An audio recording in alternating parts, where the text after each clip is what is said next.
Ladies and gentlemen, may I direct your attention to something quite extraordinary, quite incredible, quite unlike anything you may have experienced in your life.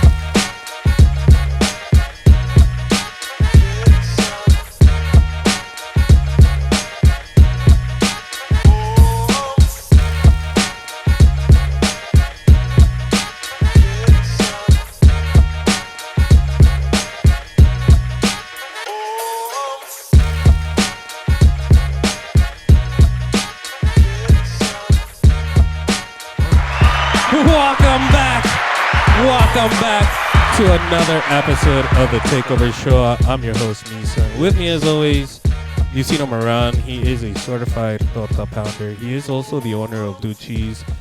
Please give it up for my buddy, the Tortanator, my boy Chewy. Hey man, we got an awesome episode here today. We do also have some extra help. You've heard him on the show here before. He's manager here at the General Reference Studios. Please give it up for our boy Chris Serrano. What's going on, Chris? Chris, really quick. I said Serrano. Is that how you pronounce your last name? Or you say it like with a hard R, like Serrano? Serrano? I had to practice rolling the R, bro, because then it didn't feel... Yeah. I feel it sounds like a hot sauce, dude. Like, hey, let me get some of that Chris Serrano on this shit. You know, but Chris, thank you, man. Thanks for taking the time and being our producer here for us today. Chewy. We have an awesome guest here. We've been trying to reach out to him. He says yes, and then next thing you know, he's out of town. He's out of the country. He's filming something. He's winning awards. But nonetheless, before we do introduce our guest here, shout out to our sponsor starting here at General Reference Studios. Guys, anything music, anything sound, anything podcast, please hit up at General Reference Studios. Also, he's not here right now, but he's probably out in an event. He is the Takeover's official photographer, our boy Big O over at Big O Photos. For anything you guys need, hit up our boy Big O Photos. Also, man, we are sponsored by Mijo Cultures, Mijo Things, Mijo something, man. Shout out to Will and all the Mijos out there. They are going through a big name change. They do have a special on all their merch online. You guys could go down here at the link at the bottom below and get some of that merch. Shout out to Will and all the Mijos out there. And then last but not least, Trey, who do we got? We got the boys over at with Mike and Renee at Dulce. So it's 21 and responsibly, guys. Please consume responsibly. And it is Abuelita approved. That's right, guys. That's right. So now you can take gummies with your girl and your grandma, dude. It's good stuff, man. It is Mario good just stuff. came out just throwing ideas out there, but going on to it, my boy, what's happening today? Bro, today, man, we were hit up by our boy here, man. This guy's a local artist, man. Probably one of the most talented people out here. He's doing a lot, not just for his career, but other up-and-coming careers, young careers for people out here in El Paso. To start off with, man, this guy is a part of a band called Savers. He's also just won a Grammy, not an Emmy, Chewy. He won a Grammy. Shout out to that. He's got a lot to say. He's got a great story, man. Without furthermore, please help me welcome the talented, the best of the best, Mr. Roger Argenis. Que rollo, Roger? Roger, my bro? I stole that shit from you, dog. You see that? I'm going to steal a bunch right now. Yeah. Roger, thanks so much, man. Welcome to start off with, bro. Thank you for coming down and hanging out with us, man. Shout out to Chris, bro. Our boy Chris here. You know, he sent me one of your stories. In one of your stories, you're out here in your beautiful office in downtown, which I'm very jealous of because we got no fucking windows here. Chris, we need to get that shit fixed ASAP. Yeah, we'll throw in some windows. Thank you, bro. That's what's missing, bro. Thank you. Some real sunlight. But yeah, you came out and you're pretty much telling everybody, you know, you're doing your last 3 interviews ever. I was thinking to myself, either this guy's hiding something or he's about to go hide or retire, or, you know, maybe this is a really good marketing scheme to do. But nonetheless, I reached out thanks to Chris sending me your story, and we reached out and we finally made it happen. So thank you, bro. Thank you. Out of all the people that I'm sure you got you got asked to be a part of, or to do an interview. But nonetheless, for those who live under a rock and might not know who you are, can you kind of introduce yourself here a little bit, Roger? I'm Roger Argenis, and I make music. I like to. I have a place called Soundstage 9. We're an artist development studio, and we do a lot of things. Everything is literally just music. Everything revolves around music. So. Yeah, dude. It was like that was like super like. No, I mean weak, it's good. No, it's good. I mean, if somebody was to ask me, I'd be like, well, I can't say the same thing. Like for me, all my life has been either like problems or drugs or jail, and then eventually a podcast. You know, but podcast. That was actually cool. I had a huge question on Sound 9 actually. Yeah. How did that start, my boy? So it started because I wanted to have a place to rehearse. So I quit music, I had a band back in the day, and it was a rock band, you know, back when rock was, like, really strong. It's coming back, but anyway, it was back then, so then... You're bringing it back, dude. Bro, it's going to be crazy. But anyway, I can't talk about it. Anyway, so then I ended up, like, just deciding, you know, 2 years later after I had quit music, 2 years later, my former manager kind of convinced me to come back and make music again. And then so during that time, it was like around 2012, I decided to put my band together or whatever, or back together. And then so in that process, I thought, man, I need a place to rehearse. So it'd be cool if I rent out a room or whatever, a place, and then I can have other bands come hang out. So pretty much you kind of wanted just a place to rehearse and stuff, and then it just grew from there, right? You're like, if I could do it, and you know, why not teach anybody else? It was crazy because so then in 2012 I ended up moving to Dallas, and so I took that idea and I was just like, it was just something that I was like contemplating, but I ended up moving to Dallas. So that whole music thing just got put on hold. But while I was out there, there was a couple of of schools that were really I guess edgy, you know, one of them being School of Rock, that they're like a big franchise, and they were inspiration for sure. And I remember seeing one out there in Dallas, and I was like, that's pretty cool, you know. And then I started thinking to myself, it'd be really cool if they also had a rehearsing space, and they also had like a recording studio, you know, because then you're covering everything as an artist. You're covering literally everything that you would need. And so I thought of that, and I was like, well, you know, like, I think that would be a really cool idea or concept to explore. And so then I ended up moving back to El Paso in 2014. And then I don't know how I landed this job as an accountant. He doesn't know how. No, dude, dude, I've been looking for a job forever, dude, and this guy just somehow landed an accountant job. Well, like, dude, It's just one of those. Right, that's how it sounds, right? But it's more of like, I don't have the qualifications to be one. You know what I'm saying? Like, I don't either. I don't like numbers. You know what I'm Was it saying? one of those jobs that just lands on your lap? I think it was like through like a staffing agency. That's why. Okay. Yeah. So it was kind of like, you know, they kind of give you whatever they have. So it's more like that. It wasn't anything because of, you know, like, dude. Yeah. I had He's like, "Hiciste madre." I had no special skills or anything. You know what I mean? Like, but I ended up working there, and during that period, dude, I worked there for like 6 months. Maybe a little longer, but every day, you know, when I'd get out of work, dude, I would walk out of there with like a massive headache, dude, just from like dealing with numbers and trying to make things make sense, you know. Dude, the dude wasn't certified, and he fucking lasted more than 6 months. No mames, güey. Sign me up, dude. He's already manager when you I was just trying to not to get fired, you know what I'm saying? Like, and then so like, you know, later that year around November, well, I started developing the idea or whatever for this concept, and around November, like, I decided, you know, it just kind of lined up that, you know, I could go for it and actually open up like a spot, you know. So then I was looking around for locations, and then I found this location on Pelicano, which that's still like our main, you know. So you have, I know you have one there, and then you also have one inside of Solent Park Mall, right? I used to work at the mall, And I used to work for maintenance. Really? And then so I remember, one of the first times I walked into Soundstage 9, I was kind of shocked. I was like, bro, we have this shit in here, No way. And then it was a nice setup, bro, nice rooms and stuff. Like I might have, played with the drums or not, but That it's happens, sick, dude. People go in there and play the drums just because, it's like just random people show up. Like you walk And in then, there and then at and night, you're like you have cameras on there and shit like this. Like Step Brothers, did you just touch my drum? just like that, dude. It's wild. That's so Is that disrespect? To touch I don't know. Chris, you is should that ask Chris. disrespect? Gentlemen, is that disrespect? I mean, if someone just walked into the studio and jumped on the drums, bro, that would be pretty weird, honestly. It's but just like it's being just at kind the of.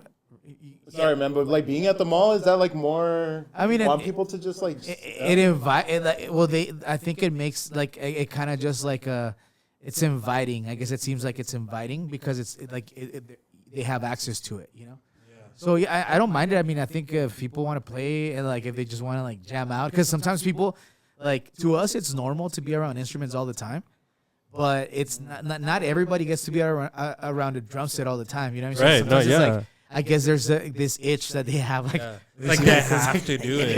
Let me get it. Yeah, and then, but I mean, I would probably be upset if it was somebody like myself that don't know how to play drums and shit, and but that's cool. So this happened 2014, 2015, when you started. So 2014, I signed the lease for. It was literally on Thanksgiving Day. Oh shit! Yeah, dude, it was pretty cool. So that's why for me Thanksgiving Day is like special. And then we opened, officially January 2015. Yeah, so it's been about 11 years. Right? That is crazy, bro. That's a long time. I mean, almost like how do you say it? 3 or 4 World Cups in already. I do the math. That's the way. Like, That's how he counts time, bro. Like, Like, damn, bro, so you've been there a minute. yeah, like 4 cups, World Cups, ago. 2 and a half. 2 and a half. That's cool, man. That's cool. But I kind of want to go back. I mean, what we were talking, off camera. You told us that you grew up in San Jose, California. Where were you born? Were you born here in El Paso and Juarez? I was born in Juarez. You were born in Juarez. Oh shit, Chuy, you got a compadre. You guys might have been neighbors, dude. Shit. I don't know what you're saying, Chuy. Put that mic in your mouth, Yeah. dude. Ustedes no saben qué es la buena vida, carnal. Oh, there you go, dude. English next time, please. No te creas, no te creas. You guys don't. But that's cool. I mean, okay, growing up, being born in Juarez, when did that love for music start? Was it because of your parents? Did you have a teacher? Did you watch a music video on MTV? Yeah, it was it? MTV probably. Really? It was MTV, and I was in 8th grade when I was 7th or 8th grade, but it was for sure middle school when I started really getting like heavy into music, but like rock music, I mean, I've always enjoyed everything else, but like during that period, it was like the late 90s, you know what I mean? Yeah, or like early, no, like mid 90s. Yeah, that's kind of like when the grunge was happening. That's when like Blink 182 was big. Yeah, like you Blink. had all these. Linkin Park was starting off. Yeah. And that's cool. You don't see. I mean, I grew up with that type of music as well, and I liked it. But we were also talking earlier, man. That genre. I don't know when it was, maybe early 2000s, when the hip hop and the rap started coming in, it kind of started fading away. Yeah. What pushed you to kind of keep that going? Was it here while you were in middle school, or was it when you moved out to San Jose? No, I was out in San Jose. In middle school, I was out in San Jose, so I hung around a lot of kids that listened to rock, so it was Pinchy emos. Yeah. Back then, dude. Yeah. Back then, they were called stoners, right? That's true, dude. Like, when did that change? They were like the stoners, and I never knew what that meant, right? But they looked cool. Like they used to wear their like Vans, Airwalks, the corduroy pants, and like you'd wear a band tee, and like you'd have your necklaces, and paint your nails. You know what I'm saying? So I thought that was like super cool, and I just kind of gravitated towards that group of people. And culture. That's that culture, and that was me. So that a lot of my friends and neighbors, they started taking guitar lessons around that time. They would skate. We would all play hockey. We would play hacky sack. It was like a little culture, right? You know what, dude? Let me. Watch luchas and wrestling. Nah, it's They're in California, dude. This is what I was gonna. It was a bunch of white kids. You know what I mean? That's exactly where I was going with this, yeah. bro. Like hockey, hacky sack. You don't see that shit here in El Paso, dude. You know, I mean, I saw that shit in Franklin High School when I went to Franklin, and all my friends were white. Yeah. They'd be like, "You want to play hacky sack?" And I'm like, "Dude, I'm not gay." Dude. Like, and they're like, "No, wait, this one," you know, and then there were also the stoners and stuff. But when did you, while you were out there in San Jose, how old were you when you first joined the band, or when did you decide, like, all right, dude, I want to do this? Because I know for a fact you never wanted to be an accountant, even though you worked as one, But I've had all kinds of weird jobs, dude. Odd jobs. Really? Well, like which ones? So what kind? Dude, I used to clean. I used to clean houses whenever they'd get, I guess, foreclosured on. I'd have to go in there and clean it all by myself. And sometimes I guess people, I don't know if they were upset or if they were just trying to get out of there or whatever, but they'd leave a mess, dude. Like in the major open areas. Well, yeah, they're getting kicked out of their house and fuck these motherfuckers. They could clean all this up, and here comes Roger. I got this. Show up yeah, dude, and I would do that. I was so at the Costco's or I was, back in Dallas, it was the Sam's, but I'd be the guy that greets you and, hey, who do you have for cable provider? You know what I'm saying? Okay. For Spectrum. I did that for Spectrum, dude. For DirecTV. It was dope. I loved it. I love sales. So I've always done that. But I mean, I've worked at McDonald's. I've done all kinds of things. I worked at West. Do you guys remember West Telemarketing? West. Oh, yeah. That's right there in Mesa Hills, right? Yeah. And so I worked at a bunch of call centers. I've done everything, dude. I've done everything. So when did you decide? When was it that clicked into Roger's head? And you're like, enough with this. Was it joining a band, or what made it change to where you knew what you wanted to do? So I was around eighth grade, dude, and I remember that I had a problem with going to school, which obviously everybody should go to school, get an education. School's for fools, dude. Drop out now, guys. I'm just kidding, guys. Yeah, it was one of those things that now that I look back, I think I had social anxiety and all kinds of weird, I guess I just didn't know how to be around around people. I didn't feel comfortable. Yeah, you're a stoner, dude. You're an emo guy, of course. Yeah, dude. So I wouldn't go to school a lot. I would miss a lot of school. So I remember, malandro, Chuy. Dude, yeah, he was one of those that ditched school. I did, yeah, dude. It was crazy. It was a problem. So I eventually, at some point, we had a court thingy, a hearing or whatever. And I remember my counselor was there, and they were kind of just talking to my parents, talking to me, and what this needs to change just to get fixed. And I was just I don't want to I just want to do music. I don't want to go to school. I don't need school for this. I don't need school for what I want to do. And I remember ever since then I just stuck to it, and then so you had already made up your mind at that moment. You're it's school. Weird because dude, I was a kid.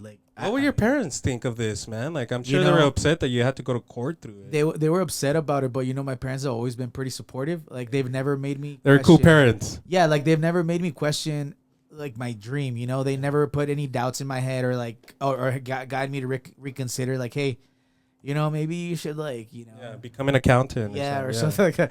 Yeah, so I'm very grateful for that, because I think that had a lot to do with me just not quitting and even second guessing myself. I mean, I'd second guess myself on my own. Yeah, of course. But never with anybody else or with my parents. I mean, it's easier when you have, especially your parents, having your back on it, because when you do doubt yourself, at least you still have, the people behind your back pushing you to do that.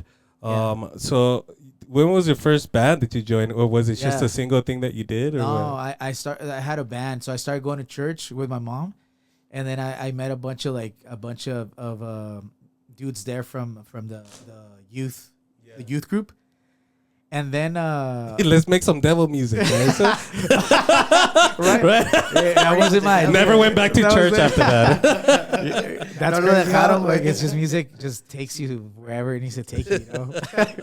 I don't know what was the name of that band when you guys? So it was called Valor Absoluto, and it was we thought it was pretty clever, Valor Absoluto, absolute value. So it was an AVA, And then we did, and then that eventually it changed to a band called Defata. and those were some of my best friends, like that my first like set of like or a group of like that Friends that created a band? or that you would consider best friends, you know. I see. And so it was that, and then but then I ended up moving back I ended up moving to El Paso during like before things like started kind of happening. So I ended up moving here. I ended up at Isleta High School. The band that you started with, like in 8th grade, with your best friends out in San Jose, was it all in Spanish music? No, it was mainly there was some like English and Spanish, but it was it was a good mixture actually. Nice. Like, almost like A Spanglish type. Yeah. Like both English and Spanish. That's cool, man. So you came back. You went to San Elizario? Isleta. Oh, Isleta, dude. Same way shit, off, right? No sea mamón! Should we use this one now? Same shit. I had a question, bro, because I'm the same, bro, on the same topic you were talking about. Yeah. I didn't like school, bro. Yeah. I never went. I went to that court. I know what you're talking about. Yeah. It's so bad, bro, that my mom actually kicked me out. Yeah. I was a citizen, bro. I wasn't a citizen.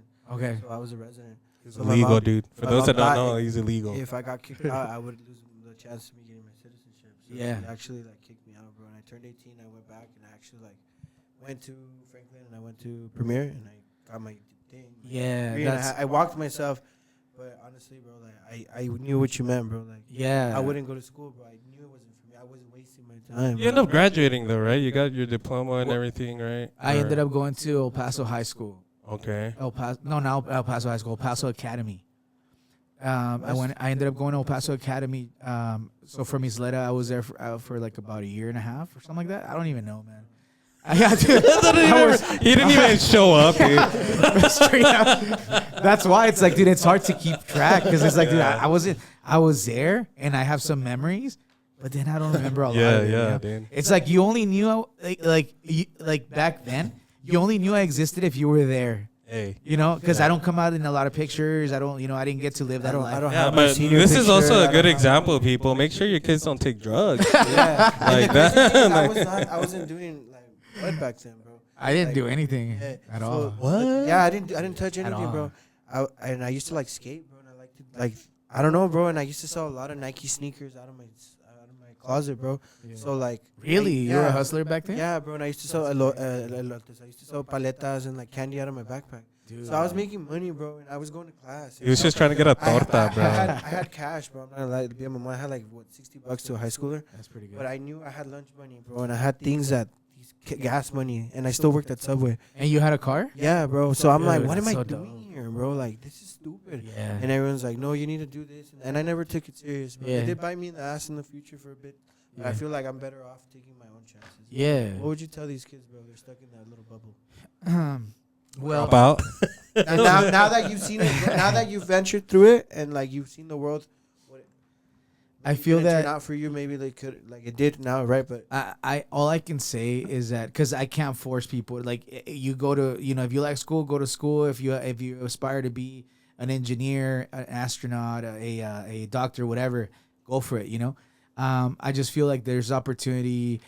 It's a big world out there, and you can literally, whatever it is that you want to go after and that you want to pursue and that you feel will make you feel fulfilled. Go for that and just don't stop. Just don't quit. unless you want to be a drug dealer, dude, don't do that shit, all right? Yeah, unless don't it's do against that. the law and No, stuff. no. Yeah. Don't do that, bro. So moving into El Paso High School, man. So you ended up graduating from El Paso High School or El Paso did you? Academy? I mean El Paso Academy. And then while you were there, were you still in a band? Were you still dealing with music, or what was the music life? that moment? During that time, I would just play at church. I would just play at my church. I would play guitar, and I wasn't, dude, at my school, like my friends, like nobody knew I played guitar. Nobody knew I was a musician, dude. It was kind of like one of those things that people automatically assumed, because I guess I came from California, that I don't know what they assumed, honestly, but it put a lot of pressure on me. Dang. And I've never talked about this publicly, but it put a lot of pressure on me. Like in what ways though? Like what do you think? Like It- how were you treated? You were treated like differently, thinking that like, oh, he's from Cali, he must be like some He must stoner be cool. beach boy kid. Yeah, cool like he must be kid. cool. You know what I mean? Yeah. Like that's, I guess. And I was just like, dude, I'm like super like, I don't like you guys. I just want to be alone, kind of thing. But it was just like everybody.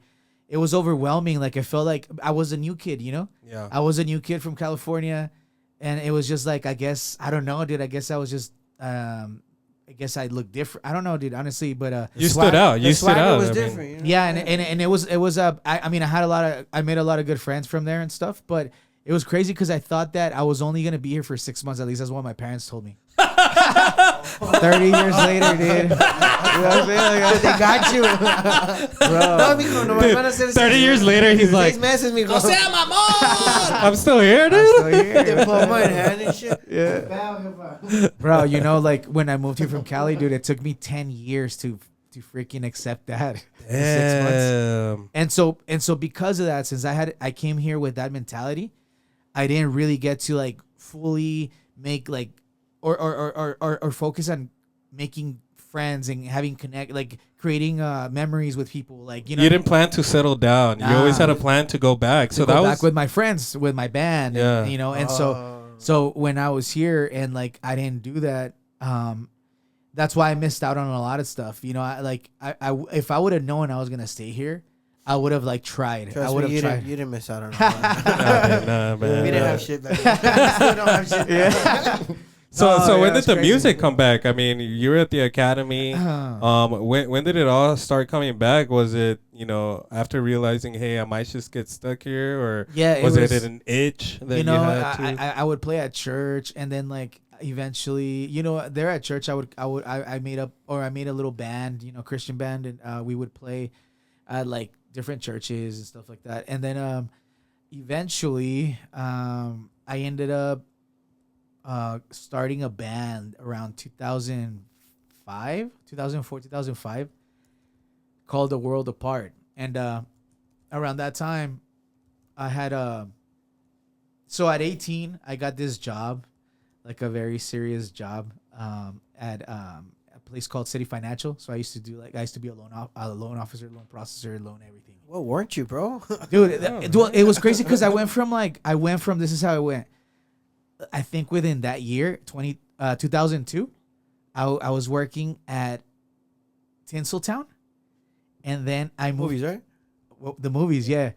And that was one of my the best jobs I ever had, dude. It was like the best times. Sounds badass. Yeah, dude. And we would get paid $5.15 an hour. Oh. Yeah, it was crazy. Different times, you know. Free popcorn? Yeah, free movies too. Shit, yeah, dude, dude. yeah. You'd get free, like every day. You'd get like you could go to the movies, and so or you could like give them to your friends or family or whatever. Yeah, man. And vouchers and shit. Yeah, but every man. day, dude. And so we would get, you know, to watch movies, and I'm a big movie guy, so I loved it, dude. It was like a great job. Like I made a lot of really good memories or really cool memories. Some of my like craziest memories are there. in all ways, you know, everybody who was there at that time like knows like it was crazy. And you wouldn't think of it. Have you ever seen the movie Served? Served, which is this one? With Ryan Reynolds, like they work at like some sort of like Applebee's or something. Dude, it kind of felt like that. It was crazy. It was raunchy, bro. Yeah, Like, I was dude, gonna say it's like a raunchy type. like working there was like one of those 90s like raunchy like movies like that, dude. It was crazy. But anyway, maybe I'm giving too much info on that. No, dude, keep going, dude. I'm writing all this shit down, dude. but then so then from there I ended up working at Echo Star. Echo Star used to be like Prime back then. It was like a call center for Dish Network. Okay. And it was Prime, you know, like if you worked there. You know, It's a shit. Yeah, Yeah, Mero, yeah. yeah. You're making good money out there, dude. Yeah, so then I worked there, and then from there, dude, I ended up landing a job at that place, City Financial, because I was big into cars, dude, and so I was trying to get this Eclipse, this Mitsubishi Eclipse. Hey, those are sick, dude. It was a 2001 2000s? GT. Yes, dude, 2001 GT was a year old, and so I went to go to see if they would finance it or whatever. And so while I was there, the guy that was helping me, his name's David. He was talking to me and he's like, "Hey, my boss thinks you're like he likes your vibe. He thinks you're cool.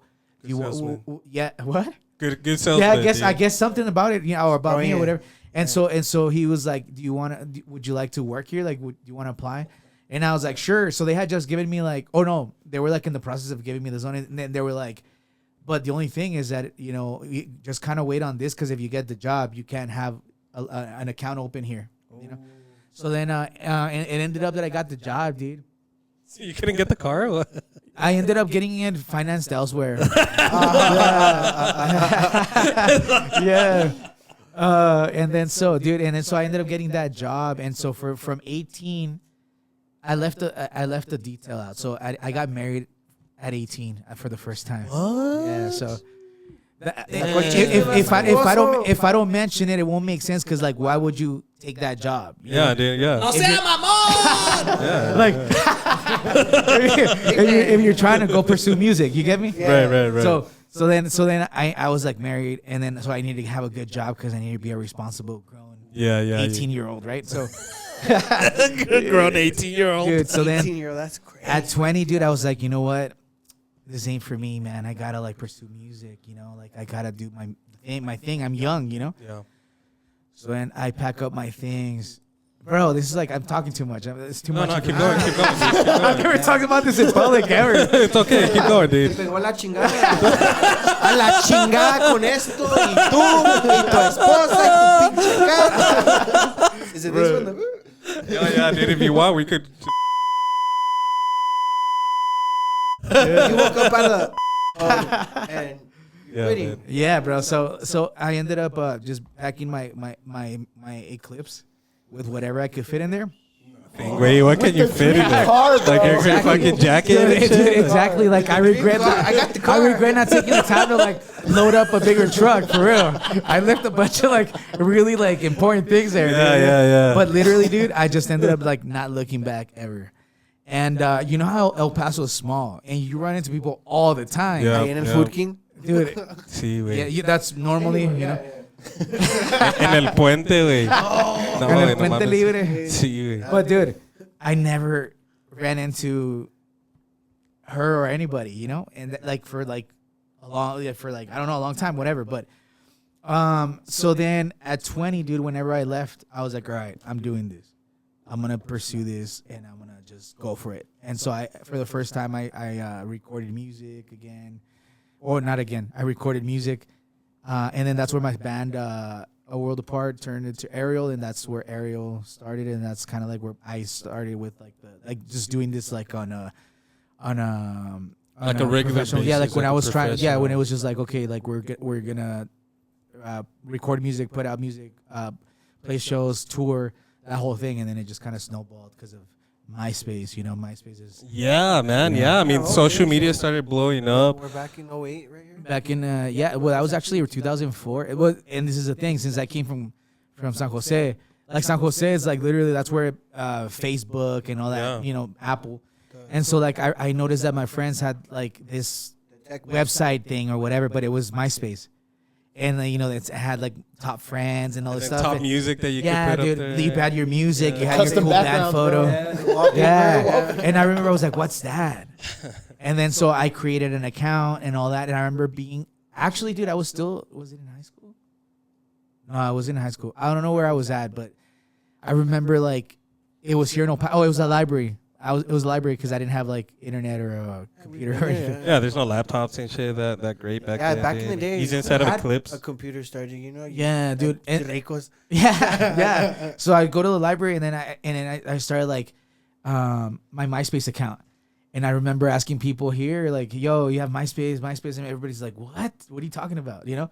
So then eventually I ended up like, okay, taking kind of that as an advantage of like, okay, I'm gonna get ahead of the game. So you put everybody on? Well, I put like my band on there, and so we started early because I feel like a lot of people that started there early are the ones that kind of got like opportunities. Yeah, I mean, you got on that trend before it even took off, man. I mean, Yeah. 2004.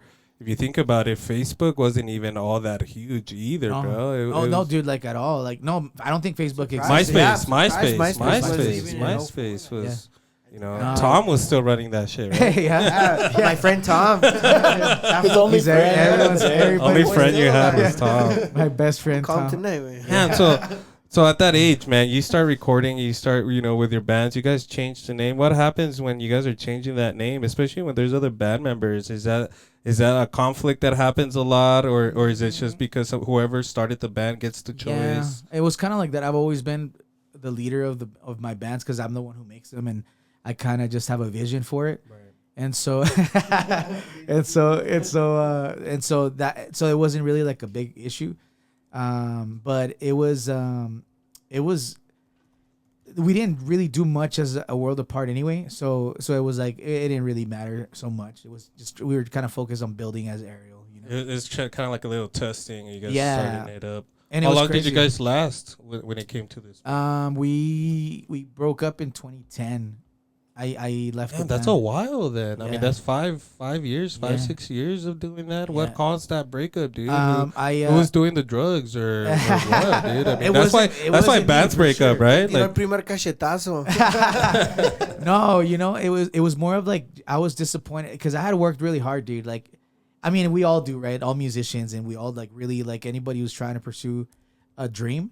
Like, because you have to have your regular job to sustain yourself, and at that point I had a son, so I had my son at 22. It was like around 2006. So damn, dude gets married at 18. Yeah. Decides that he wants to have a music career at 20. He packs everything up into his Eclipse.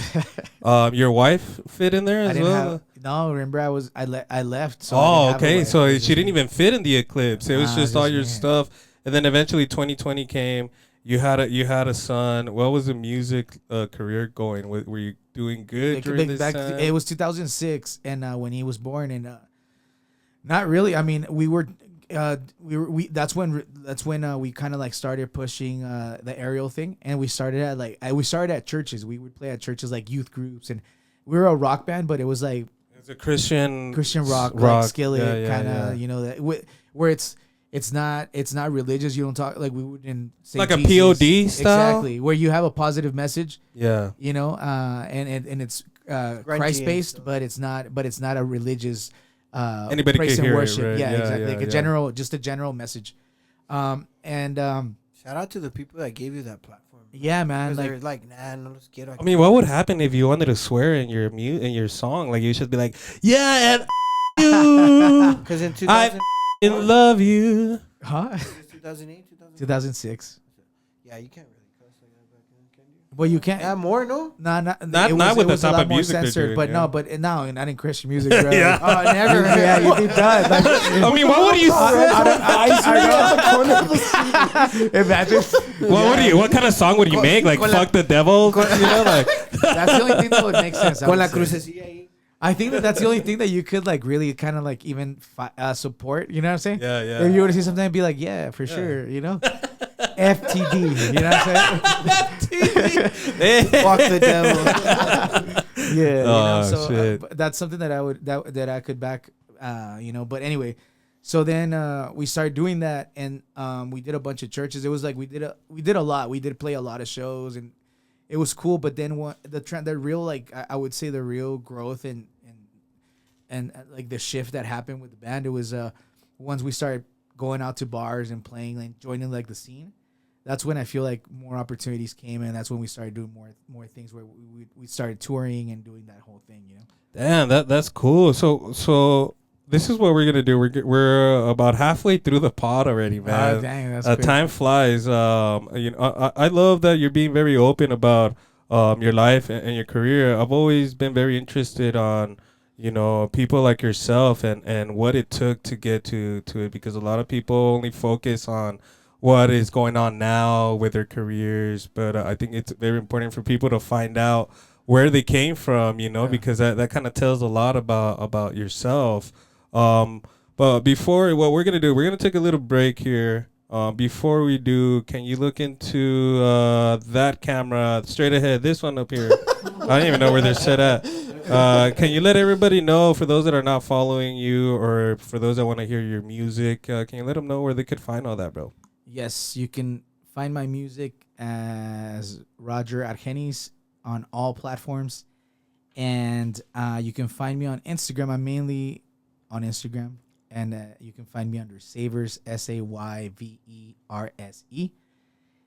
or the Roger Argenis account too. I don't really get on that, but Yeah, I wanted to get into those accounts here, but we'll do that here when we come back. Yeah, dude. Yeah, I want to know everything about him. All right, man. How big it is, how long, how fat. Anyways, yeah. Anyways, The guys. jean size, you know what But other than that, when we do come back, I do also want to talk about you know, like you said, your band, you know, Savers. How you guys started. You guys actually did a tour in Mexico back in 2016. You shared the stage with Bad Bunny back in 2018, and of course you won your Grammy here with Sam Rodriguez for the Best Children album. And also we want to know what the future holds for Roger here. For those that are watching and listening right now, guys, please make sure you guys are following, subscribing, and liking, and we'll be right back right after this. Make sure to tell your Tias that he's in the house. Roger's in the house. Damn, you couldn't pay your wife?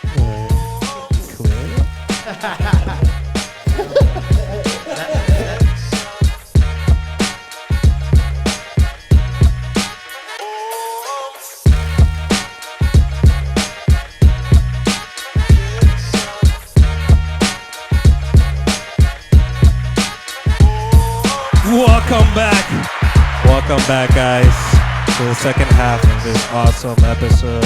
One more time, big ol' shout out to the one, the onlys, our boys here at General Reference Studios. Chris, really quick before we continue the second half, can you let everybody know what type of stuff that we offer, services that we offer here at General Reference Studios, please? Yeah, so Genuine Reference Studio started as a turnkey kind of solution for artists, developing artists. We record, we help by just being like another ear for your project. We give you perspective, production, and we go into live sound as well. So we do live events. We sometimes have the takeover crew with us taking pictures and getting content. And we're working on a little venue for live music, so that will be coming soon. So be on the lookout for that. Sheesh. Now, Chris, we do have a number that people could call here. I know also on the website you guys could look us up on social media. We're gonna have all that here at the bottom below. But can you let everybody know where they could call if they wanna sign up or come by or something? We do have a phone number, and it's a catchy phone number too. Yeah, there's a GRS phone number that I gotta look up because I'm on the spot and I'm like, what's that number? It's 915-300-0555. That's right. 300-0055. What the hell, Chewy, dude? It's not hard. It's not that hard. Jesus, guys, we'll all have it here at the bottom below. One more time. One more time. Thank you so much for GRS, Chewy. I'm going to have to cut that shit out, dude. I'm going to have to cut the whole thing of Chewy out. But anyways, man, once again, shout out to our boy Roger Argenis. Argenis. Wouldn't it be Argenis? dude, if there was a U after G. Oh, you know what? You're right. Hey, but all I say is your name has like a cologne scent name. Oh yeah, You better It make some does, bro. It does, Bro. man. And it's not like just that's the first time I hear that. That's pretty dope. Like when you said You it, should. He's for men, That's bro. creative. I'm right like there. Louis Vuitton. What are you talking Oh, about? Coco dang. Chanel. You know, I was like, But not just that, but you're also a very stylish Yeah, you guy, are. man. You're always very, even when you're fucking running a marathon, bro. I'm like, dude, what the fuck? I can never look that good, dude. But where does that all come from, man? I mean, you've always been a stylish guy. Dude, Because I don't even think of it like I just wear like whatever thing I think makes sense in my head. You know what I'm saying? Like so you just wake up and you just grab I'm something. like, that the- looks the alright. That looks okay. I'll throw this on there. Tony Stark glasses. Yeah, there you Yeah, go, today, bro. yeah. Damn, Have bro. they ever came up to you and be like, hey, what's the fit for the day? What you wearing? You know? Oh yeah, no, dude, I've never done anything like that. Well, we're gonna start I with would've that, gotta dude. come do That would be that. cool. If We'll you call do that it, the yeah. Roger effect. Roger. All We'll right. come up for a name for it, but that'd be dope if we can come get you. That'd be cool. We'll do this Give me a after heads the up. show. maybe on the We'll way out. make sure everybody is fit because he's looking good, man. And I'm straight, guys. All right, so just so you guys know. So, gentlemen, Mhm. we're running here fresh out of time. Mr. Roger, would you like to play a game? Well, before we do Yeah. get into that, Chewy, here really quick, there is some stuff that I kind of wanted to get into before all that. To start off with, man, Save Verse. Save Verse has been around now for a while. Going and doing some research on here, man. What I found, 2016, you guys had a band out here. You were out with Juan Ariano and Manny Martinez. You guys end up doing a tour in Mexico, right? Yeah, Tell us how that was, how that Savers started, and that tour in Mexico, bro. 2016. A lot of people are throwing up their 2016 photos and shit like that. My boy here was doing a fucking tour, motherfuckers. bro. That's right, Dude, dude. it's crazy because people are doing that 10-year challenge, the 2016, 2026. Dude, some people look obviously like they went from kids to adults, right? And I'm like, dude, I'm like literally like, dude, what? You can even tell it's 2016. Right? I know. I was like, I look the same. I mean, maybe a little more beat up, but you know what I mean? It's like there's not a real change, you know, so it kind of sucks. I was already a grown adult in 2016. You know what I'm saying? That is true, bro. That's why I don't post up shit, dude. Because, like, why? Not even. At least you can flex the fucking Grammy. Yo le qué. Yeah. Bro, yeah, so Acá otra lonja, güey. yeah, exactly. Like that's all that happened, if anything, you know. But we were talking about. So Savers came up. I created it as a proof of concept because you know we're an artist development studio with Soundstage 9. So for me, it's important to like. I don't like to sit on the bench or on the sidelines and tell you like, oh, this is how the game is being played, or like 20 years ago. When I was in this band Ariel, you know, no, it's like, for me, it's important to stay in the game, to still play the game, and to still like lead, you know. So I created Savers just out of just let me show you guys, because obviously, if I'm developing you as an artist, then I should know how to develop an artist, right? So like showing an example of what you're doing. It's kind of like a trainer, like a trainer at the gym. You know, if you know you gotta lead by example. You gotta look the part, you know. Yeah, I look papas fresh. If not, how I'm gonna be like, stay away, kid. You know what I mean? Like, it's kind of like that. That's how for me. That's always been like very important. So I've always seen things like that. So I wanted to make sure that I was in the game, and so I'd always been. I come from the rock world, and it's always like, you know, in English and all this. You know, there's just a particular way that, you know, rock sounds or whatever. But in 2015, after opening Soundstage, my cousin Hector, shout out to my cousin Hector, he ended up inviting me over to Miami, he didn't invite me. He just said, "Hey, the he didn't invite me. The land billboards are happening out here. You're in music. You should be coming out here," because he does hair and makeup like for all these events, right? So, he's been doing it for like since then, you know. So, he was like, "You should come, make your way out here, figure it out. However you can get out here, make it happen." So I did, and then I discovered the like Latin music and like that whole world, you know, before reggaeton exploded. I remember like seeing how everything kind of just happened during that time, and yeah, ever since then, you know, that first year I was like, okay, next year, because I was 2015, I was like, next year I need to bring a project and I want to play on that stage for Billboard or whatever, and that ended up happening. That's crazy, bro. I mean, crazy, bro. I wanted to go for it. So this is 2015. Yeah, so that happened in 2016. So I put the band together in at some point in 2015, and then we worked and said, and I just kind of like developed a plan, and then by next year, by the time Billboards came around, the next year in 2016, we were performing, and that whole thing. Yeah. How was that? How was your lifestyle during that time? I mean, you know, was this? I mean, at that point, that's probably the biggest that you guys had gotten, right? Yeah, and it was crazy because in the land world, I like we did more things a lot quicker, or like it just seemed like it was on a bigger platform or on a bigger capacity than I had done like for many, many years in a rock band, you know. It just felt like it was going so much faster throughout the time. Yeah, I think because it was thought out. So like when I put Savers together, I literally handpicked everybody who was going to be a part of it. And there was a purpose for it. I created the name Savers. Like that's something that I made up. You know what I mean? I was gonna say, where did that name come from? Was I it just made it up. Like it was. Were you passing by Savers and shit? Yeah, literally. And I was like, but like that's gonna get lost. You know what I mean? Like Savers is gonna, like, if you Google Savers, it's gonna be Savers, right? Yeah. And then I was like, what if we do like SVRS? And then I was like, no, say your verse, because people were doing like, there was this band called Swimmers, and there's like different like bands that were doing that, and I was like, nah, that's gonna be kind of like, you know, it's just gonna look weird. And so I was like, Savers, and I just kind of like added the Y after the A, and then I added the E after the S. So I was like, Savers. Do you guys like it? Yeah. All right, let's go with that. Savers. You know? That was that. That's simple, man. Crazy That's how cool. now that like your Instagram, that's like your Yeah, that's my that's kind of the name that like your, that I not your kept. bubble, but your I thought your persona, name bro. was Saber. I thought that was like your last name or like your stage name. Like Yeah. when I first saw you, I would tell you, it was like, hey, they go Sabers, dude. Yeah, And people call me Savers too, dude. Yeah. And I don't think they know like why or whatever, just because it says Savers. But it was later on we gave Savers a meaning. So now it means like basically like finding the good in every situation, or like the learning curve, like because everything that happens, no matter what it is, everything comes with a lesson, and everything comes with something that you're supposed to take out of it to elevate to the next place. So that's what Savers started meaning to us, and then we just Nice. kind of kept that, you know. Nice, man. How was that tour, bro? I mean, was that? Well, that was your first tour outside of the country, right? Yeah. First time performing outside of the country.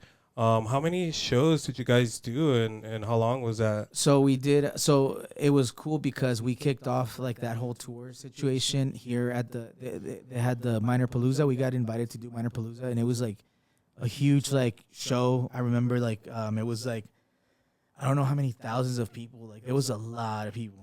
So it was insanely pretty big. Yeah, it was pretty big. Like it was because they used to do it somewhere else, and it was like ridiculous, dude. And so- Chafa? no, there's just like no. Like they've always put on like amazing shows. I love their like Minor Paloozas are amazing. They're super look good. fun. And you guys do minor. You guys are part of it. Yeah, like it's always so like just well done, you know. So and so I remember we got invited to do that, and we had just come out. So that's what was really cool. That since everything was intentional, as soon as we like went, it was a lot of things that started happening pretty quickly. So then we kicked off here in El Paso at the Minor Palooza, and then we went off and did a bunch of shows, and it was crazy because like it was the first time that we went out on tour together, and also we went out with the Chamanas. The Chamanas, The local. they were and we were big fans of theirs, and it was just a really cool opportunity. So it was a fun period, but it was also challenging for us because we're like almost like complete opposites as far as genre. So You created this crew with just like the skills that these guys have on the instruments or vocals, but they each have like their own genres that they follow, right? It wasn't like you, right? no, So- not at all. So it must have been hard, right? Trying to create these songs, you know, and then like maybe do it live, and not just that, but traveling together. Did you guys get on each other's nerves by chance? You know Like- what? No, luckily, you know, we didn't, just because we're good friends. Like, Juan and I are like, he's one of my best friends to this day. would you say you guys became Shout out to Juan, by the way, dude. I know he's watching that. So you became more boys, is what you're saying? With the Yeah, tour, like, big time. you Yeah, guys like got to see the so that outside of them, well. of the friendship to the inside. During that tour, we still had a singer, another singer, like a female singer, but that tour kind of just made it where like we went separate ways because touring is not for everybody too. So because things were happening so quick, it was one of those things that we started like there was a lot of shift happening. Yeah, because it got real quick. And so there was a lot of things that were happening, and you know, it wasn't for everybody. So we ended up going separate ways with different people, and then we just kind of pivoted, and we just decided that it was just gonna be Juan on lead vocals. I would do some backup or whatever, and I just kind of like it was just kind of like one of those things where it was Juan taking the lead, and he was producing all the music and just writing all the songs, and it was just, I mean, I had soundstage and everything else to take care of, so it was just more of like, I'm not like. That's your part, like that's your contribution to the I'm band. here to help, yeah. And I'll do the marketing and everything else, and I'll find the opportunities or whatever. So you do the creative part, I'll do the business part, and that's how like it always worked out really well, you know. Nice. Up until I mean, till this day we do a lot of things together, you know. So. Well, has Savers changed when it comes to? I mean, you said you guys had to split your own ways, go your own ways with that girl. Has it been like that with other people as well? Has your band changed throughout the time, and where is it now? Well, we kind of took a break, so there's really currently there's not like, I mean, I'm not saying that we like broke up or anything, but because we all still make music together. But we definitely put a hold on that, and it's crazy because we had like a really, I guess during that time of our own little like sound, like rock, very pop, very rock. But then there was I would say it was like a very particular sound, and then we eventually once the reggaeton phase and that whole wave came. We also started doing some reggaeton, but it wasn't like dude, but it wasn't as hard, it was like kind of like a romantic soft reggaeton. And it's crazy because that became like, so now there's like reggaeton mexa. Dude. And the reason why I literally put a hold on this, it was because like, it was like, dude, we're Mexican.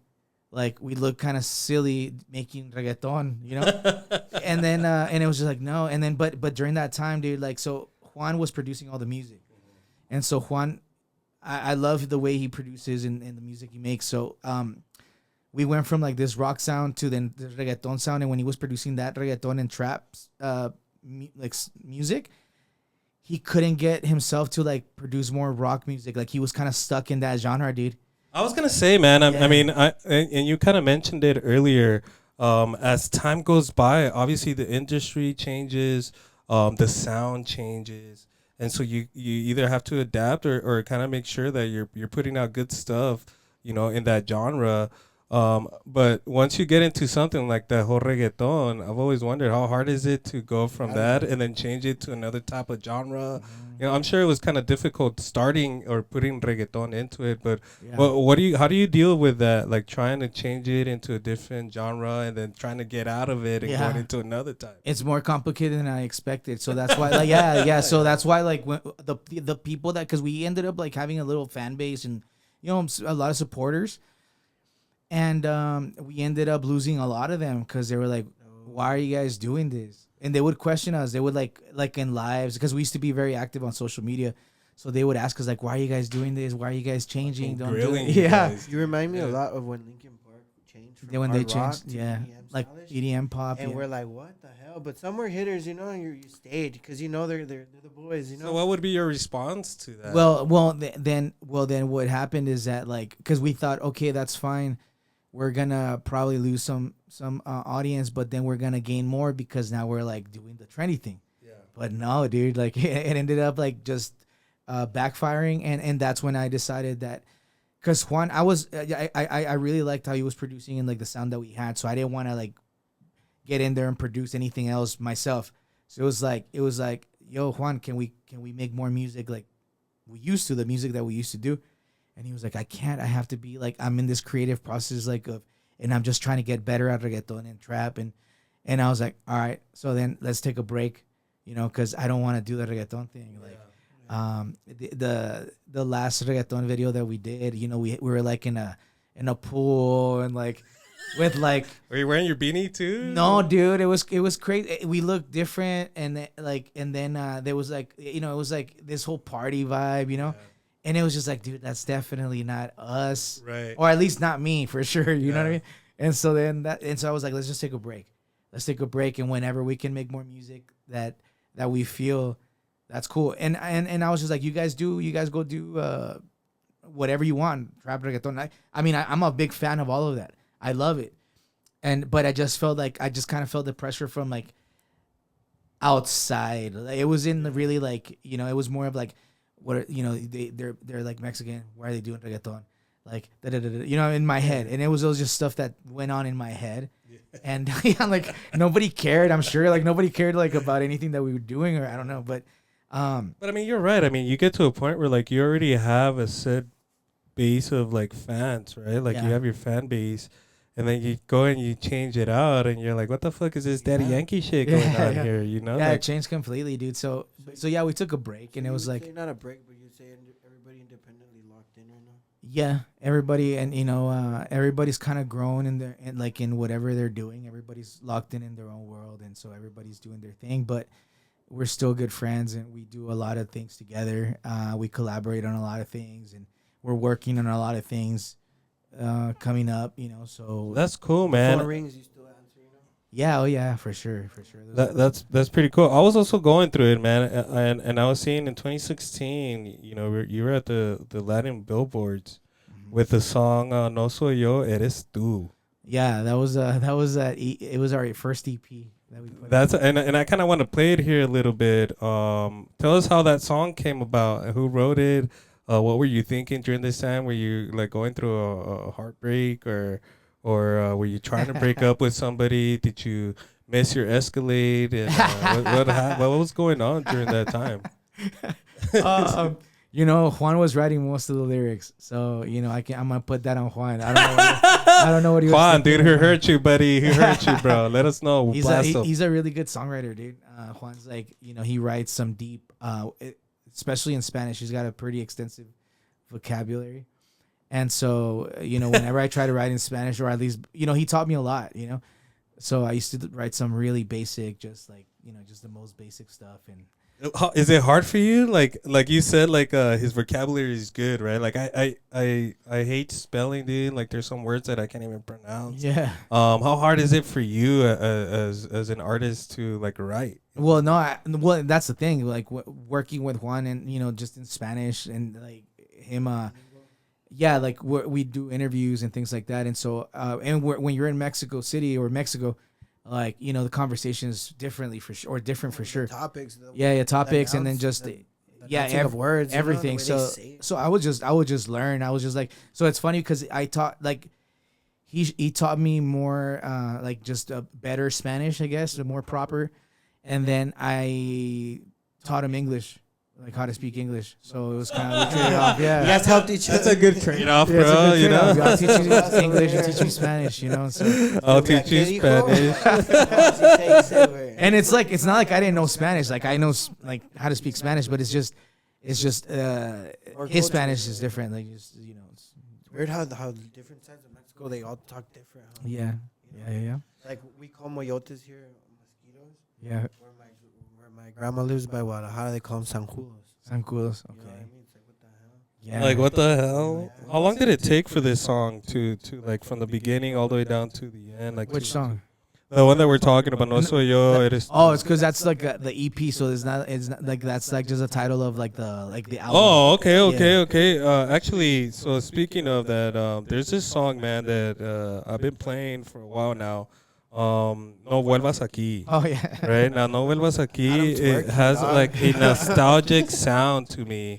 It just reminds me of my upbringing in the '90s, you know, early 2000s.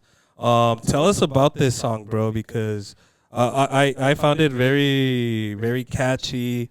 You also performed it at the CFC, right? Yeah, CFC. CFC as well. But you also did a cover, which we'll get into, which is one of my favorite songs as well.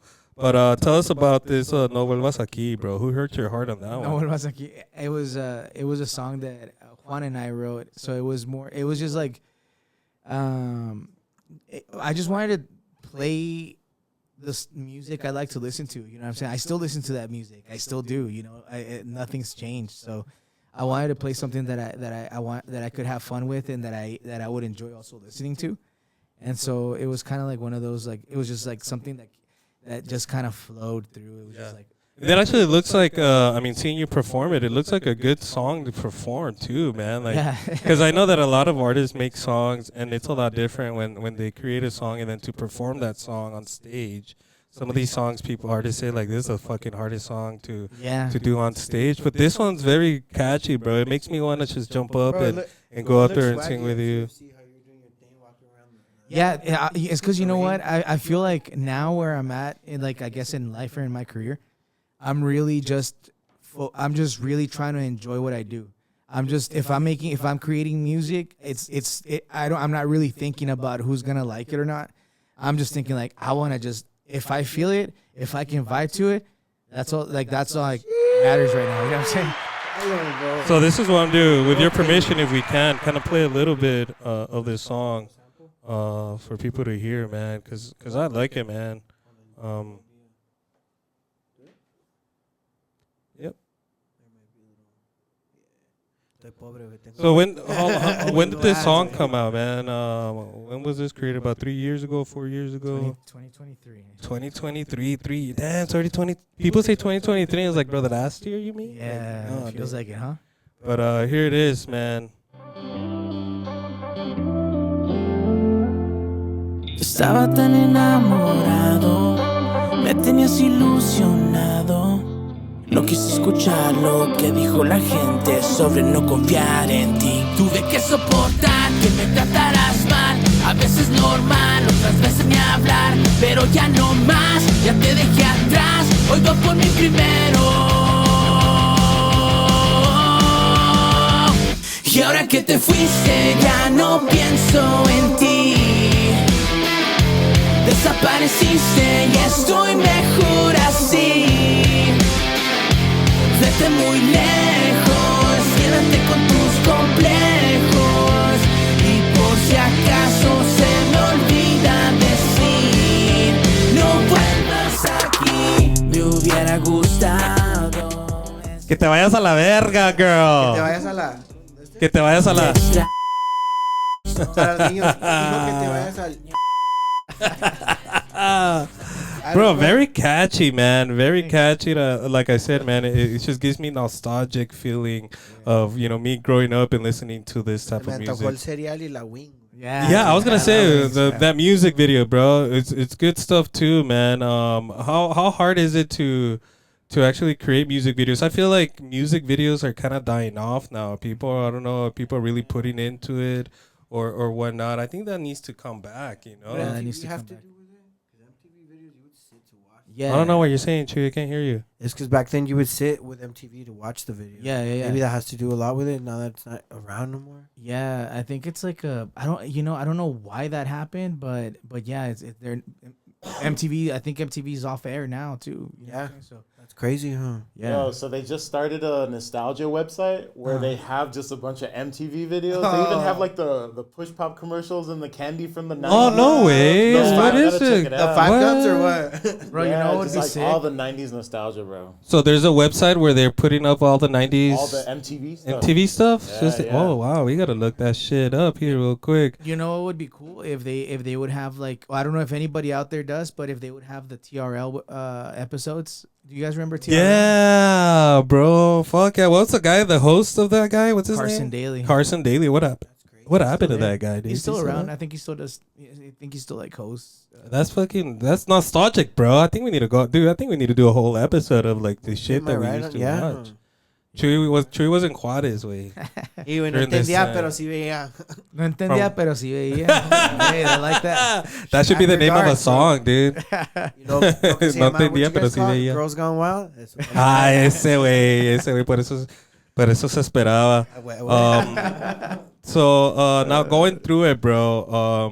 You know, like I said earlier, eventually you shared a stage with Bad Bunny, man. El That was Conejo super Malo, crazy, bro. yeah. How did that happen? How was that experience? How did that go, dude? That day was it was really stressful because Bad Bunny kept canceling the show, you know. So or his team, you know. So it was really stressful because we didn't know, like, do we go on? Do we not? Are we still playing? Are we not? Like, there was like just like a lot of back and forth. So we were there all day, or for a very long period of time, and it was pretty stressful. But at the end of the day, it was a pretty cool show. Yeah, you forget about all the waiting and Yeah. shit after, right? Yeah, no, it's always worth it, and it was a cool show. It was at like it was in Juarez, which was just like, that's the craziest part to me, that Bad Bunny came to Juarez. Juárez, that's crazy. Yeah, 2018. I mean, he wasn't as big as he. No, now, he wasn't. but, But he already had that song Mia with Bad Bunny. I mean, with Drake. So he was like, he wasn't In the as mix. yeah, he wasn't as big, but he had some hits already. Yeah. But yeah, so it was just, I don't think people knew that he was actually gonna be there, because it wasn't. I think it would have. I don't remember it being as like packed as it should have been, or maybe he just wasn't as big or whatever. But Or maybe because it was in Juárez, especially 2018, Nah, dude. bro. Like, it's scary, no? Nah, dude. How does? no, Nah, not definitely the violence had already slowed. yeah, But what does one prepare for Bad Bunny like that? Especially at your age, bro. Like when you're in there, like, you know, at your point of your life, your career. Like how does one, like, What type of drugs were you taking for this time? What Is type of drugs that did the you translation? need? Is that the translation? Is that what you're trying to get at? I'm pretty sure you're up all night stressing, but you didn't get no sleep, dog. Yeah, no, like it's always stressful. Like, I mean, it's always like you just don't know what to expect because so many things can go wrong. And like there's just so many variables. And sometimes, you know, there's shows that fall through. Like, so we're supposed to open up for Osuna here, like literally right after that show. And that one fell through because I don't even know why, but we ended up not playing the show. So yeah, things like that happen. So also, like, for example, like, so Nati Natasha and Becky G came, so we opened for them, and then they literally, like, somebody put us on the bill for like the next, literally I think it was like the next day or it was something crazy, but it wasn't planned. It was just they just threw you guys in there. Yeah, and it was for it was, who was it? It was CNCO, Gente de Zona, and, like, you know, so yeah, so it was just they threw us on that show as well. So it was also unexpected, but, you know, at least we felt like we were prepared at that point. That's awesome, dude. I mean, I feel like even just having that experience, especially in a band, it's just something that you can't forget, you know? What do your children think about, like, your career? Do they even kind of notice it? Do they even have a slight idea yet about, like, what you've done or what you're doing? I don't know. Like, honestly, I don't know what they think. You know, I really, it's more... yeah, I don't know. We've never... A Grammy, bro. We don't... That's dope, bro. We don't really talk about, like, hey, what do you think? You know? Yeah. I really don't know what they think. I have 3 kids, so my oldest is already in college. Right. And then I have my soon-to-be 12-year-old, and then my soon-to-be 7-year-old, and so they're all different, and I'm sure they all think different things, but nobody really tells me, like, what they think. I think, like, Adopting? okay, like, you know, like Adopting? are you? Do you want 5 kids instead, man? We wipe our own ass. We can all David Davis is... That's my oldest. Yeah, I'm his third one. that's cool, man. I mean, I have kids myself. I have a 16-year-old. I have a 9-year-old. Really? And Nice. even till now, I feel like it's just because you've been doing it for so long. It's just something natural for them, you know. But then they hear us on the radio, or they see us taking photos or being with somebody, and they're like, "You met that guy?" And blah blah blah. It's like, do you know what Daddy does? You know. And, And then it opens. Actually, about a month ago, my son asked, like, "What does it take? Like, what do you have to do to, like, do a pod?" You know, so I kind of explained to him about the equipment. Halfway through, he was just done. You know, like, he's like, "Nah, that's boring." You know, like, when do you get to talk? But that's cool, man. Now you also travel, bro. I saw a video out here where you're fucking eating tacos in Japan, bro. That was super. How was that? Because I know that in Japan, the Mexican culture is a big deal, man. There's a lot of people. There's more. I feel like some of those, you know, Japanese people act more Mexican than we do. Not even that. They have cooler cars sometimes. They do. They do. They I'm like, do. what the hell? My vecinos is all top. Lowrider? The lowrider. How was that? To start off with, what were you doing in Japan, bro? Like, were you trying to look for BTS? Because I saw those videos too with BTS. That is fucking crazy, dude. This guy takes one photo with BTS, dude, and Bro, you should have seen all the likes and fucking shit that happened, dude. The army is strong for sure. That is Their crazy, Their bro. army is strong, bro. Like, I didn't realize how much, how big they are, like, and like how much impact they have. You know, like, I remember it was at the Grammys, and I remember just being on the carpet, and we were like, I was walking, and then I just see them walking towards me, but I guess since everybody's like a peer, you know, it's not like they don't have a bunch of security or people trying to keep people away, because they're just there, you know, they're there to do the job, and just like I was, and just like everybody else there. Roger's all like, they should have had security. Let me take a picture, bro. and that's what was crazy, because I was like, we were just there because we were waiting for. So when you're doing the red carpet, there's different stations that you have to stop by at, that you have to do. So there's a line for things. So we were waiting in line for that, the robot, the one that comes out on E, the motion thing, yeah. So we were in line for that. Yeah. So that's how I ended up there, and so I was like, yo, like, I grabbed a picture. I kind of talked to them a little bit. We were hanging out talking. I was like recording some stuff, took a picture, And then I just uploaded that picture on my story, dude. It was just my story. It wasn't even like public, like or That was a post, yeah.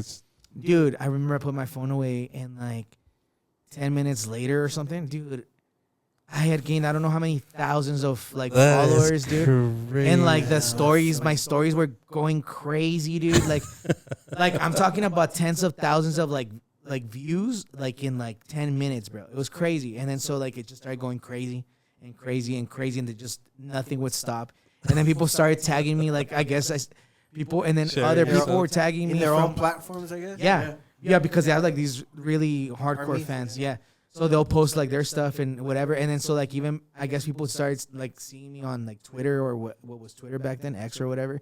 And they would tag me and like, oh look, you're there. Look with BTS. In 10 minutes? Yeah, dude, within 10 minutes. And then it just went on. Dude, fucking Roger became like a celebrity like Here's the on BTS. the other side of the world and Like, hey, shit. it's literally just like right here, like just for hanging, just for being next to you. Probably forums. Who is That's this how guy? powerful they are. Damn, dude, because I was looking through it, bro. Millions of views on it, thousands of likes on it, dude. Yeah, it's crazy. It's awesome, dude. You also took a picture with one of my favorites, man, Benny Blanco. Benny Blanco, That's- dude. Benny Blanco's really nice, dude. He's really chill. Like, he's like super cool, dude. Like, everybody there is pretty cool. Like, Yeah. I ended up meeting Phineas, who's Billie Eilish's brother, and I'm like Yeah. a huge fan, dude. I think he's amazing, dude, and super cool, dude. Like super cool. So He should be as big as Billie Eilish, bro, Yeah, from all the he's- work that he's helped well, her he's and literally stuff. like everything is just kind of like right there with her. Yeah. You know what I mean? So he's amazing, dude. So for me, that was a big deal. But Who was another big deal for you that you were like starstruck? Stuff? honestly, dude, I think Phineas for me, like that was a big one for me. You know, I'm a big fan of like certain producers. You know what I'm saying? Like I'm like I'll fangirl with some producers. You know? Yeah. That's more awesome, than dude. artists, honestly. You know? Really? Yeah. Why is that? What's your take on that? Why are you? I just because I really it's really interesting to me on like how they hear and feel and look at and perceive music in general, you know, and how they create. So for me, they're just so interesting, you know, and it's just I wonder like how they got there. Like I wonder how you got that sound. I wonder why you added those layers. how they think during that Yeah, like- time, their visuals, like what on you hear. it. Because for example, when I'm producing a song, I can literally hear what should be there. Like for example, if I do a song on the guitar voice, I can hear everything that's supposed to be there. I can hear the vocals. I can hear the drums. I can hear the layers of sounds here, sounds there, whatever. And so I wonder what their process is like because, Right. you know, it's just like I wonder what they hear. I wonder what they see. Like, because sometimes I see tracks, like I'll be listening to a song and I can literally see like the voice tracks and I can hear them in my head before they before exist. So that's why whenever somebody comes or whenever we're working on the song, it's like, do this, do that, add this, add that, add this vocal. You know what I mean? So it's, so for me, I'm like, dude, I wonder what Pharrell, how Pharrell gets to like to take a song, you know, from here to there. It's just crazy to me. Bruno Mars, you know. Yeah, I mean, it's true because I mean they have that sound already playing in their head. I've always, especially when I'm with artists, I do always ask like, "What's your process when you're creating something?" Because you hear that a lot. You hear like, I already hear it in my head, and now it's just to put it down and stuff, and it changes throughout time. But I've always thought like these producers are like I'm very into movies. It'd be like a director, right? Like you know, somebody that has that vision already of the whole movie, but it's up to him to kind of put it on a screen and stuff. Actually, Very awesome, dude. Chris told me on his way in here, we were talking. I had Metro Boom playing, and I'm like, "Do you want me to change it?" And he's like, "No, I was hearing. What were you telling me?" I heard. So I was listening to instrumental music earlier, and it was like kind of jazz and progressive and stuff. So like it kind of feels like playing chess or like playing like sometimes you have to listen to more intently. And then I came in here and it was more chill, and it's like, nah, bro, like it's nice to like switch it up and listen to different genres, so I'm not like always like having to like break stuff down. And like, do you find that with you, like sometimes you can't turn it off and you have to like kind of break down the song and like listen to it more intently? Or? Yeah. It's just for me, it's if I have to be able to listen to a song through. without anything standing out to me. Like if I can just like, usually like my process, I'll listen to a song several times and then I'll hear the things, or I won't, like I'll hear the things that are missing, you know. And I'm like, okay, we're still missing this. I still need to do this and that. And then once we do that, then I have to, like I'll just chill like that and I'll listen to the song, and then I'll listen to like every instrument, every layer of sound, and then the vocals, whatever. And then if anything kind of pokes, because I have a really like I guess sensitive ear, so if I hear something pop, like something that pokes through, I'm like, stop that, Delete that shit. what, Dude, throw it away. what is that? Like, what is that? Why is this disturbing me? You know? And then we go back, we fix it, whatever. And then if I can listen to it all the way through Without stopping, then you're good we're to good. go. Shit, dude, I hope you could do that with this episode, man. 'Cause, very good stuff. Now, speaking of all this, man, you know, you were there with BTS, Benny Blanco, you meeting all these people. You ended up winning a Grammy, brother, which is a big deal, man. Big Grammy. We saw the videos, bro. We saw your excitement. We saw how long you had to walk to get to the stage as well. But yeah, bro, you won a Best Children album, part of the team behind Brillo Brillo, which is by Lucky Diaz and the Family Band. Tell us, to start off with, what was that feeling when you heard that name come out, you know, when you guys won? What was going through your mind at that very moment? Because if you guys see the video, which will pop up right here, it's just kind of there. Like, you looked a little bit nervous. You looked like, you know, maybe you're even saying a prayer. What was going through your head during that time? I was just shocked, dude, because so there's two Grammy ceremonies. There's the one that's televised and the one that isn't. And so for this I guess category, it's not televised. It's usually it'll go live on YouTube and Facebook or whatever. And so, you know, the bigger artists, a lot of them, sometimes they do go there. They do go there to accept their awards. Sometimes they do, sometimes they don't, depending on their schedule. Because from there you still have to do the red carpet, and then after the red carpet, then you can go to the main ceremony that's going to be televised. And so if you're an artist that's going to partake in the main ceremony, the televised ceremony, most of the time, depending on your role at the main ceremony, then you may not have time to show up, right, at the one that's not televised, right? So we were going up against John Legend, right? And so yeah, so I was like, okay, John's not gonna be here because, dude, he's got no time for this. He's preparing to do the show over there, you know. He's all looking at the roster like, yeah, he's not gonna be here. Yeah, exactly. So I'm like, dude, he's not gonna be here, and he's busy, you know, whatever. So when you're in there, when you're in the ceremony, like sometimes they'll focus on like the big artists, like they'll pan the camera to the artist, and then it'll show like on the big screens or whatever. Reactions? Yeah, and so in one of those moments, it was John Legend. So I was like, he is here. Yeah. You know what that means? Pack your shit. Let's go, guys. Exactly. I was like, yeah, dude, he's here to win. Like, he's gonna win. He won't waste his time being here. Yeah. At that moment. See, I even have the text where I was like, ya valió. Yeah, to the group, because we had a group, and I was like, ya valió. Sorry, guys. Maybe next year. Yeah, and then so that's why I was just like, dang, that sucks, right? And I mean, it's already with, dude, like, honestly, when you're going up against John Legend, you really don't expect to win at all, dude. You know what I'm saying? So you're just there. I was just there, like, waiting when they were announcing the nominees, and I was just like there, and I was like, there's no way, dude.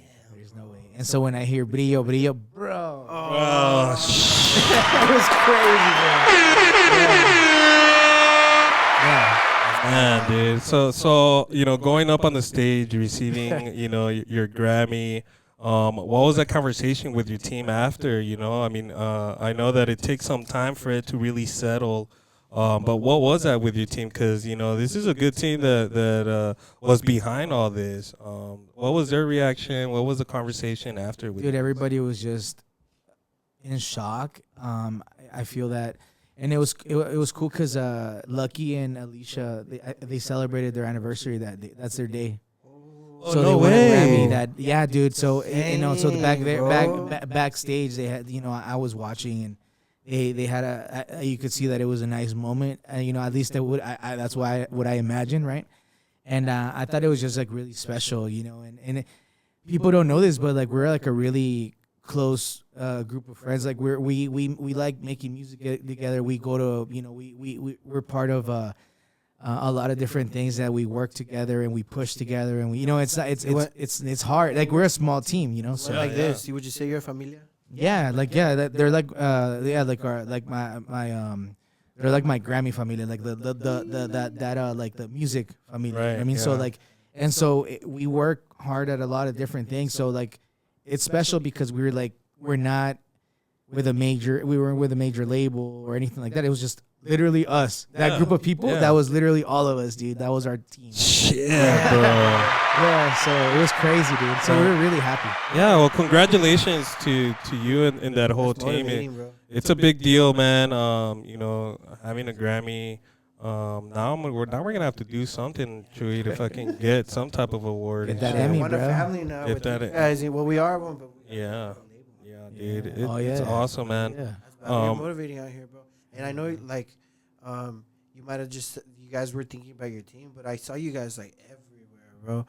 So you guys put up for the raza, honestly. I remember seeing you on Univision, Canal 44. Like, you guys were out there doing your thing, bro. So Canal congrats. 44. There's. Simón, carnal, yeah. Damn. What about Damn. it? I mean, It's like I'm it's like used that to Kevin Canal. Hart thing. Like, damn, remember? ABC 7. Canal de las Estrellas. Canal carnal. 26, bro. I mean, Canal 44. Even that name, 44, just seems very Mexican, dude. Si sabes, carnal. That's awesome, man, dude. Now, moving forward here, bro. What is what's the future looking like for Roger, for Savers? To start off with, a shout out to Chris, because Chris did send me that story where you were only doing three more interviews ever.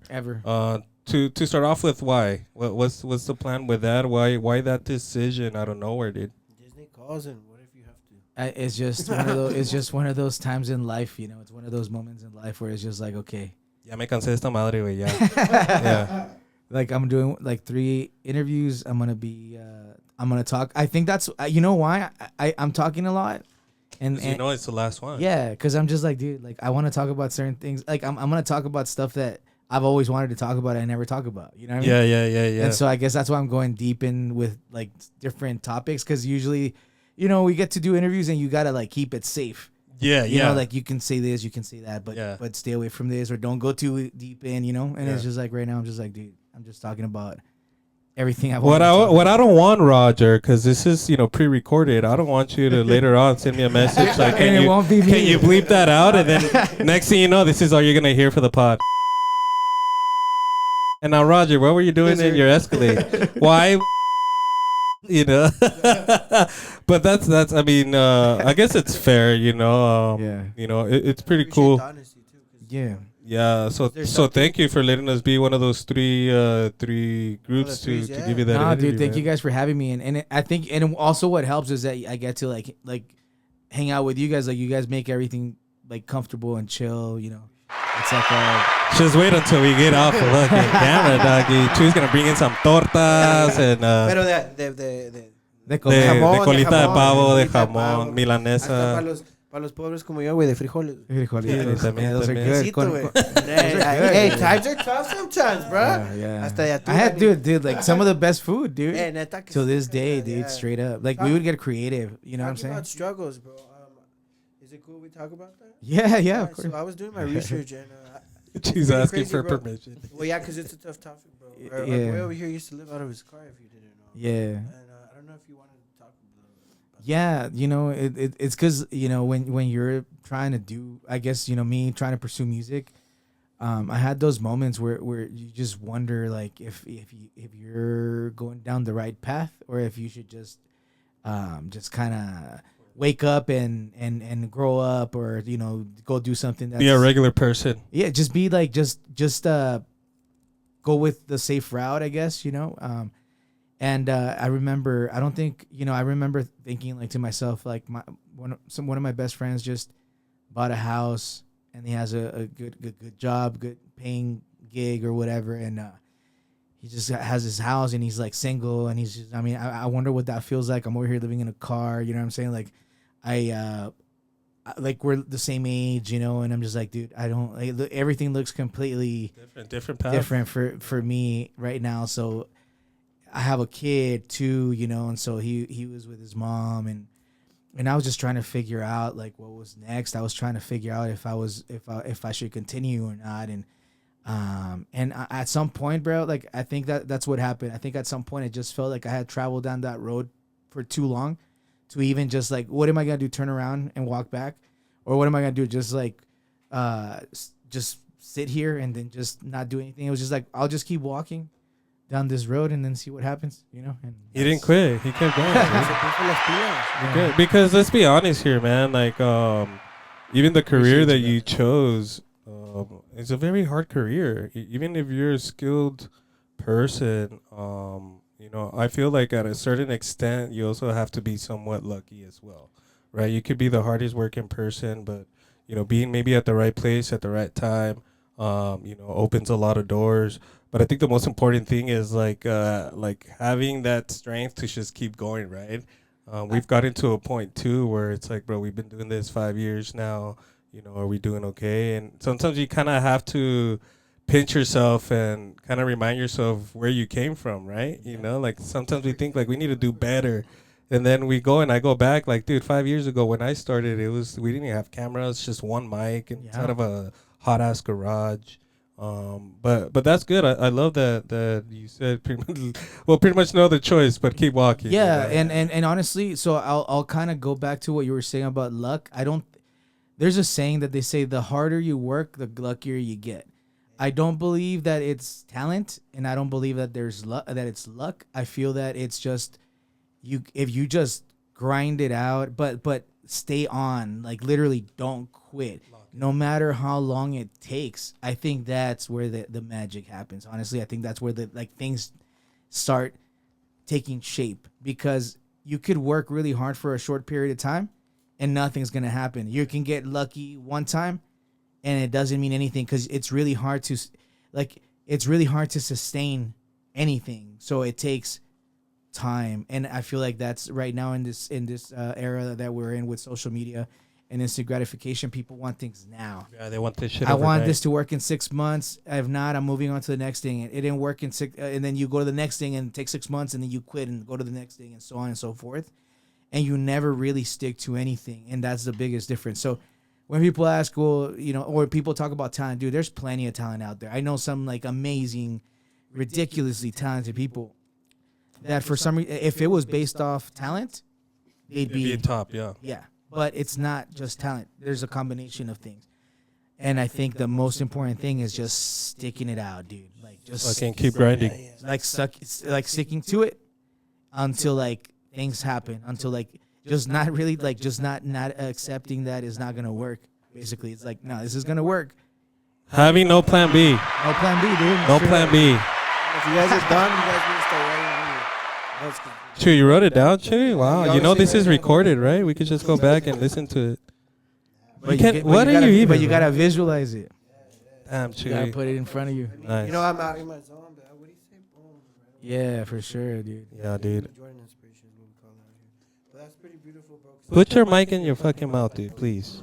Jesus The Christ. fact that like you didn't give on yourself, bro, because you could build that snowball effect, right? Where you keep changing subjects, right? And you build up like experience, and then like you leave, so you kind of regret it, and then you start something new and you regret It's it. like all that time for build, what? You build a snowball, and then you get to nowhere, and you're like, what did I do?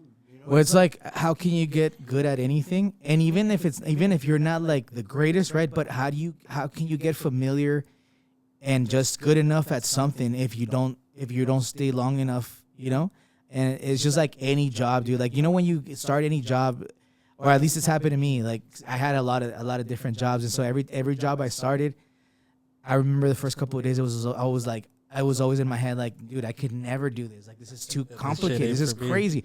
And then you do it more, you stick to it, and then you start figuring it out, and then you realize that like it's not that hard, or maybe it's not that complicated. I can actually do it. And I remember every time that I would get a new job, I would think the same thing. I'd be like, okay, I'm gonna be fine because I always figure it out, you know.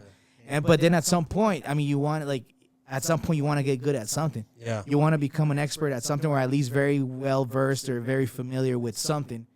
You know what I'm saying? So I think at some point it's just deciding like what makes me happy. What makes me feel fulfilled, and then you chase that and you literally stick to that because that's what makes you. Because there's days that, dude, like if you don't love what you do, like no, you're not gonna do it. You're gonna like quit. Yeah. You know what I'm saying? Dude, I don't know if my mom's probably gonna listen to this and she'll be like, you see, you should have stuck to school. Mine too. You know? It's crazy how like I don't think it's probably in every mom in every race thing, but I think it's more in Mexico that a huevo, ve a la escuela. You know, like, because they know what happened if you don't. And I had that and we talked about it, but it's like, damn, bro, like you can in this generation not fully go to school, be educated, but like, dude, there's the internet, bro. There's a library, like you said. There's bookstores. You can YouTube University. Tools. There's like, so many tools. There's help centers that you can go grab. You know what I mean? So like you can literally learn how to do anything. Even on TikTok, you go watch like, you know, the dad that or there's like an account of a guy, like it's a man. And he's like, things that your dad should have taught you or should. Oh, yeah. I've seen those, dude. Like changing a tire, like, tying a tie. Stuff, you know what I mean? It's like, dude, like, I mean, if you can't figure it out with all the tools, like, I mean, you don't really want to figure it out. You know? No, wait, no. If you don't, well, the thing is you need to want to do it, right? You have to have that feeling of wanting to do it, you know. But also, we've said this several times. You know, people have dreams, but without goals, they're just that. They're dreams, right? For us, dreams are like blueprints, right? It's just it's the way to go and create it, you know. But a lot of people, everybody that's watching and listening, everybody has dreams, right? But the only difference is like, do you actually go and try and make those dreams come true? Is the difference, I believe. But what is the future hold for Roger, man? What can people expect from you?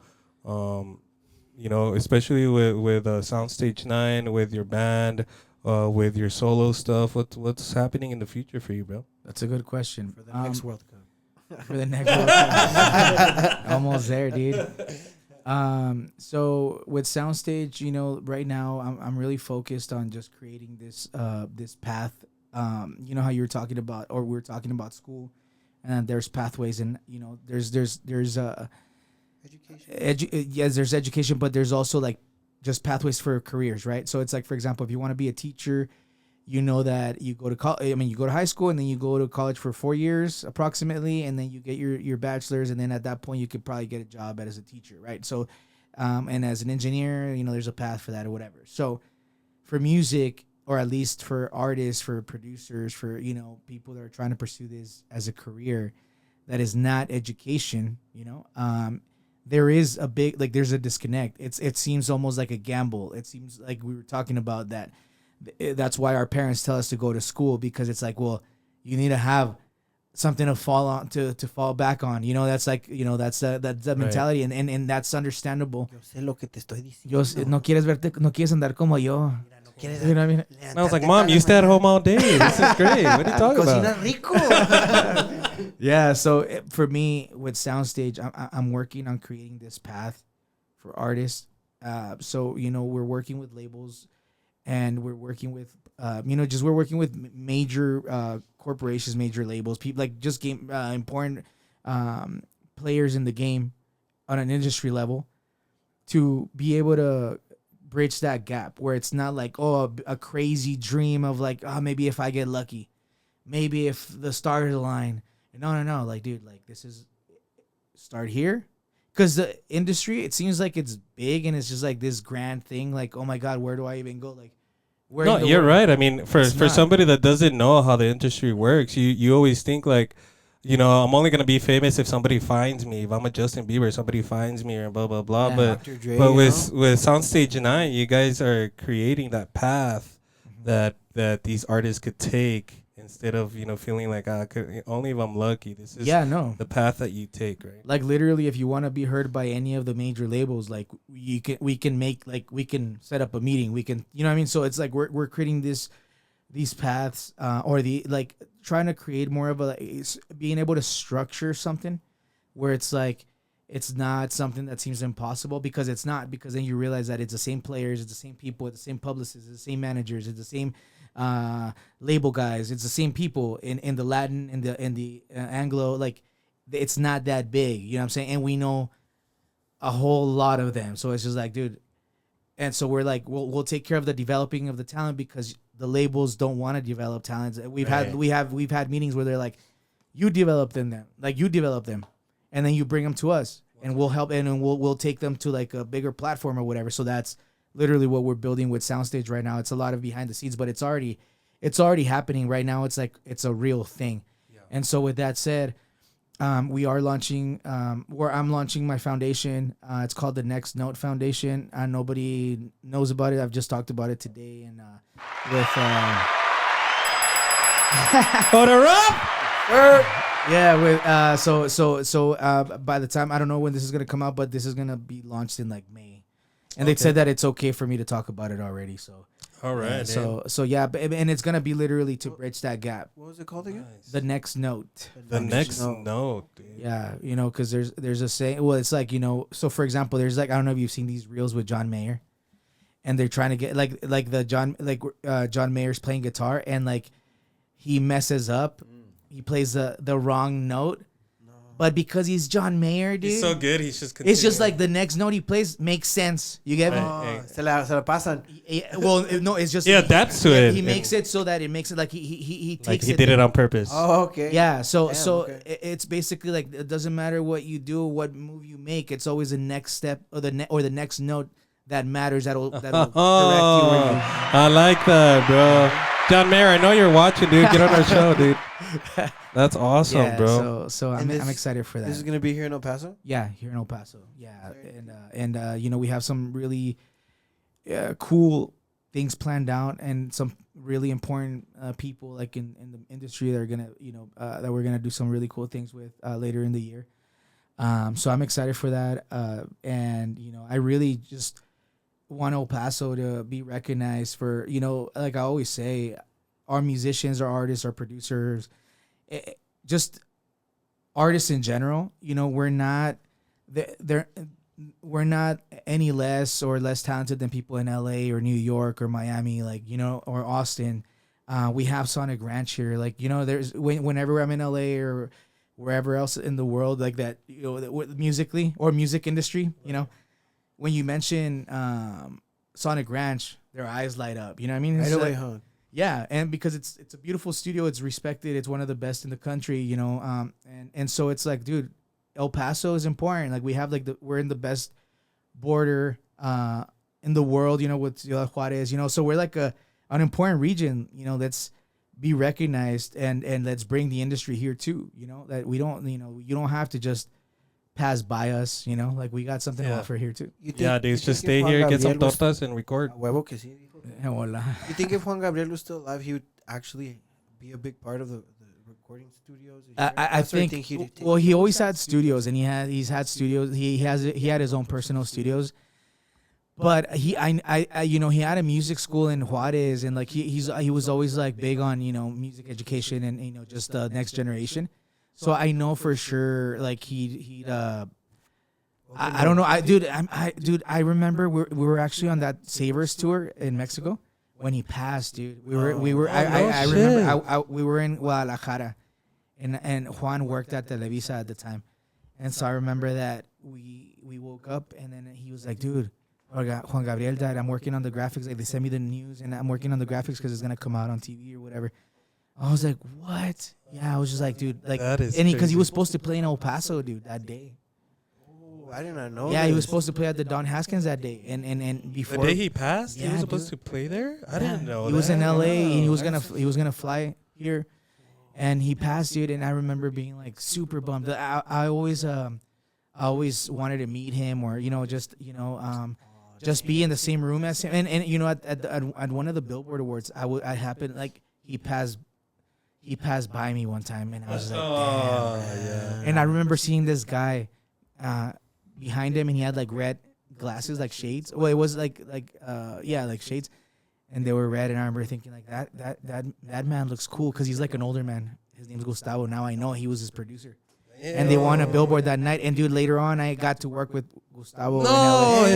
Yeah, dude, it was crazy. The small world, man. And I How the remember, world dude, is. I got to see like he showed me. Well, I don't think I should be talking about this, but I got to like see things that haven't been been shown released, before. and then they still haven't been shown. Yo. But because he was like working on a lot of projects with Juan Gabriel, so he was.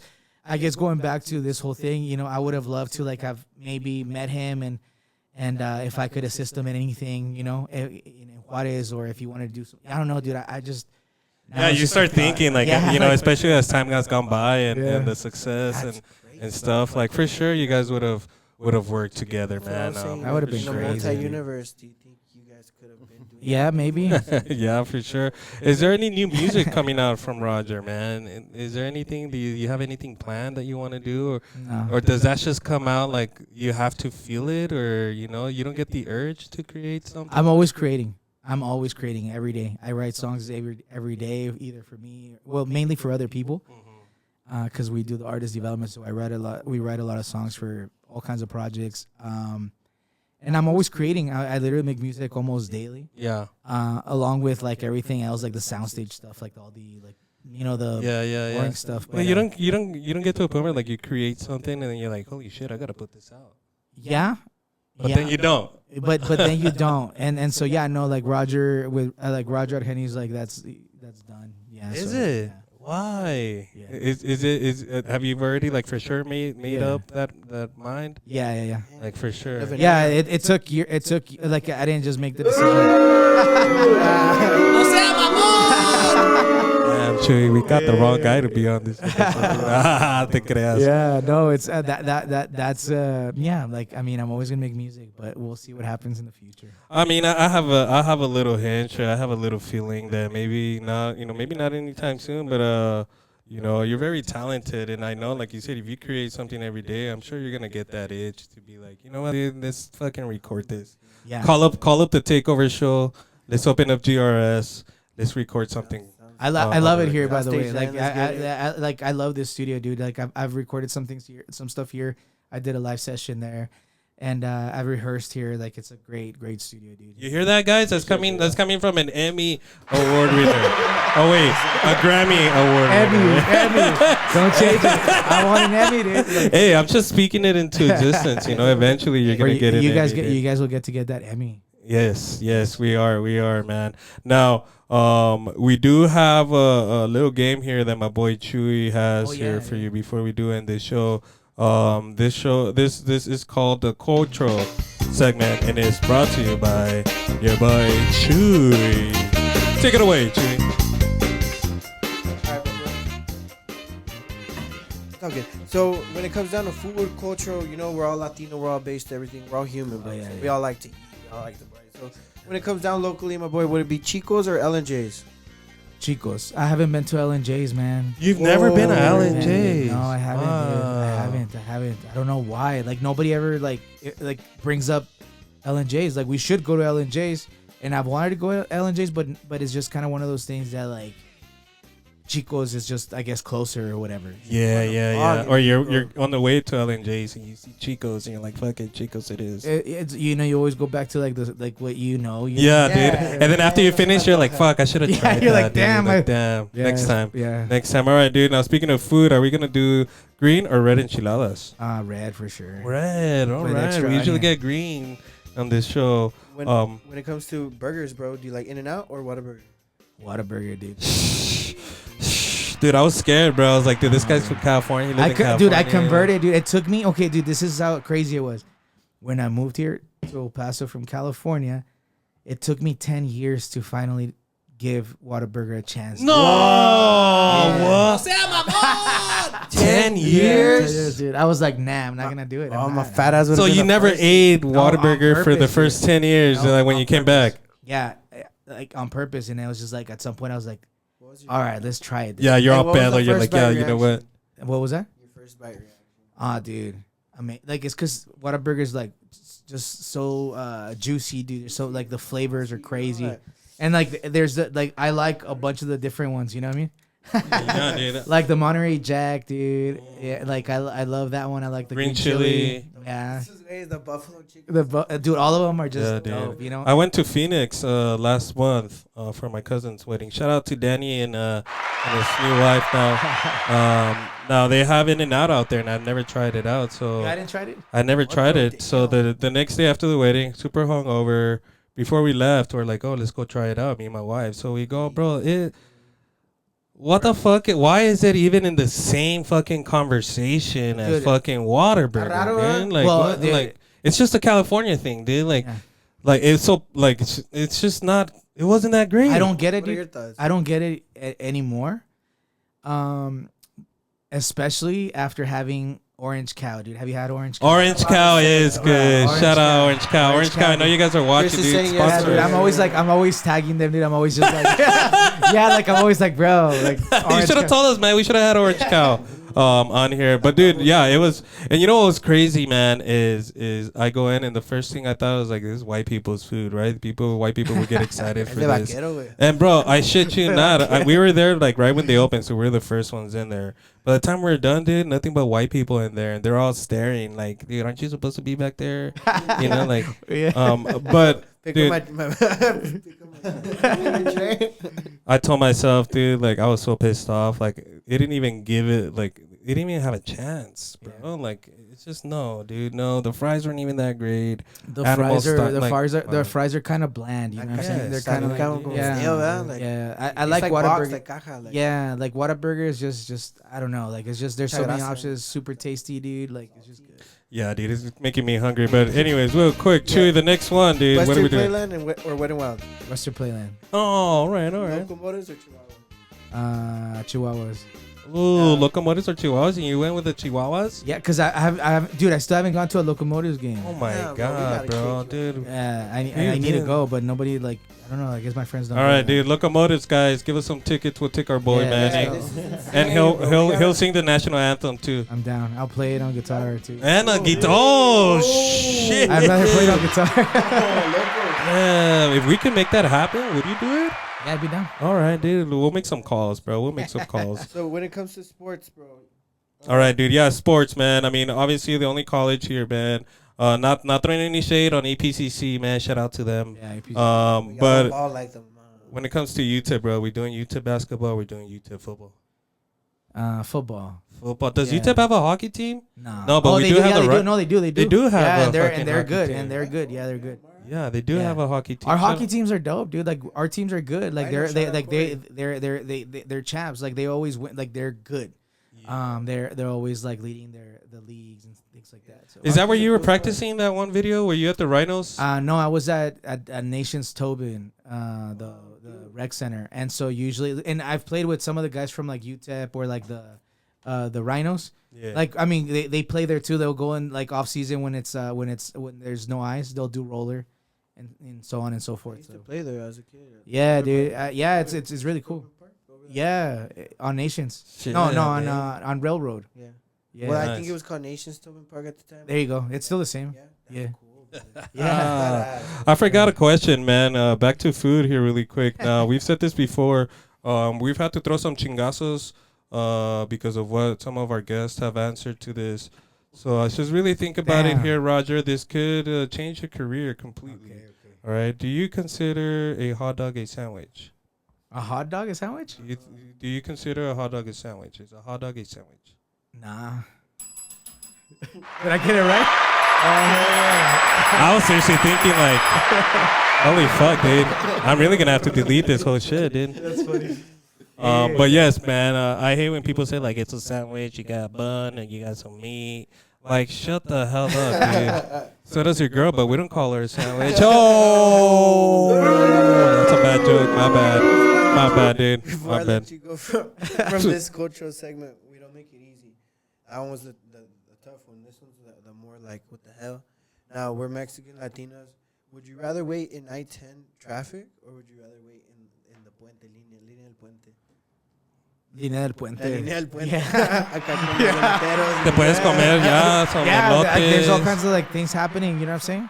Sometimes there's fights. You know, Yeah. sometimes There there's is, entertainment. Like dude. people are singing, like people sing in their car. You know, there's all kinds of things happening. You know, like it's, People still sell the DVDs, dude. Yeah, they do. There? Yeah, Really? that's crazy, That's dude. crazy. Yeah. I just crossed over the other day and I didn't see that. I didn't see DVDs. but I You saw- didn't I cross on saw the right one, dude. You gotta go. ¿Cuál Cuenta cruzaste? libre. Ah, acá en el Santa Fe. Con Ah, la feria, that's güey. why. Con los que That's why. That's why. How many more we got, Chewy? I just got 2 more, brother. All When right. it comes down to driving, scenic drive or Trans Mountain. Ooh. I like Scenic Drive, bro. I like Scenic Drive. I like Rim Road and that whole area. All those nice houses and stuff, dude. Those are nice. One of these days we'll buy a house up there, dude. So Oh, I you asked you earlier, brother. I asked you if you had a Mount Rushmore of a band. What would Yeah. it be? And you told me it would be, and if I could get it correct, it'd be Prime Vocals, Freddie Mercury, and Prince. Yeah. At drums, you had Taylor Hawkins from Foo Fighters, Uh huh. and then we had a lead guitar, Kurt Hammett, Uh huh. and then Twiggy Ramirez as bass, Uh huh. and we had James Hetfield as rhythm, Yeah. And backup vocals. and backup vocals and rhythm. Yeah. And if you had this all star of a band, where would you guys play? Chewy, put your mic. Where would you guys play, and what genre would you guys play? Probably at the Madison Square Garden, because that's always been like a dream. Like since I was a kid, it was it's always been a thing. Madison Square Garden, and the genre would be like a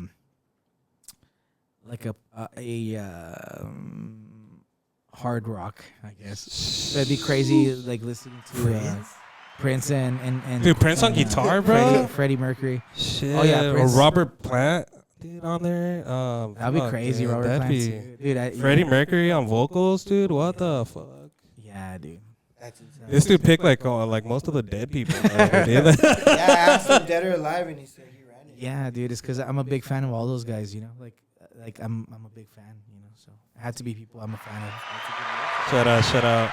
Now, Chewy does have this other one. It's called Borderland Uplift. Chewy, can you explain to Roger what this is, We're brother? wondering if you could look right here into this camera and just tell people a little bit of motivation to the city or anybody that's watching, bro. That's just Any words of advice? yeah, literally. Words of advice. I don't think I could give like really any advice. I mean, I would just kind of. Oh, well, then never mind then, dude. Shit. I could say a joke or something. Nah. We could talk about food, you know. Nah, but honestly, just do what makes you happy. You know, find something that whatever it is that makes you happy. I think that sometimes the more like that, you know, I don't know about you guys, but I feel like the world that I grew up in doesn't really exist anymore. I feel like there's a lot of change, a lot of things happening. I think that at this point, we should strive to like be good people, take care of each other, do things that we enjoy, that we love, and just have fun with whatever we have right here, right now. You know what I'm saying? So that's all I would say. Yeah. Shit, dude. That's better than the last guy. Damn, that's pretty. You just enjoy the moment. Yeah, Yeah. just enjoy the moment. Just Pretty live the good, now, man. dude, and don't worry about tomorrow. Like, you know, just all we have is right now. That's true. You know? That's true. Well, right now we're coming down toward the end of this episode, guys. You know, once again, Roger, thank you so much. For those that are watching, man, you guys need to, if you're not yet, follow this man. He does do a lot of marathons, so be ready for that. Is there a marathon coming up that you're gonna be doing? Yeah. Miche? I'm gonna do a 5K with the Micha, and then we're doing the one in Juarez in October. Damn, this The guy's going national international with this shit, Yeah, dude. dude, that run, the international ones, dude, they're so fun, dude. I want to Yeah. do that one. It's like a really cool experience. Are these the ones where like people are running and then some people give out shots and shit? Yeah, Or, yeah? dude, yes, dude. All right, Chewy, we're signing up for Yeah, that. dude. That way, Oh yeah, honestly, dude. like- And then and it's like on the way And then and back. I am and back, you dude? get- Wait, that's hasta la took- catedral, that's- güey. Like, you don't go just aquí al Bro, a you la wouldn't even get to tequila, the No, Kentucky, wait, no, that's hasta Yeah, la iglesia, but you get to get shots both ways. Oh, yeah? Shit, dude. I wouldn't even make it to the end. I'd probably just pull over and go into a bar after a few Se shots. mete al dude. Kentucky.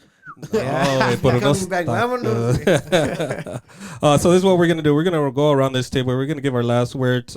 Starting here with my tortanator, my boy Chewy. Chewy, final words for you.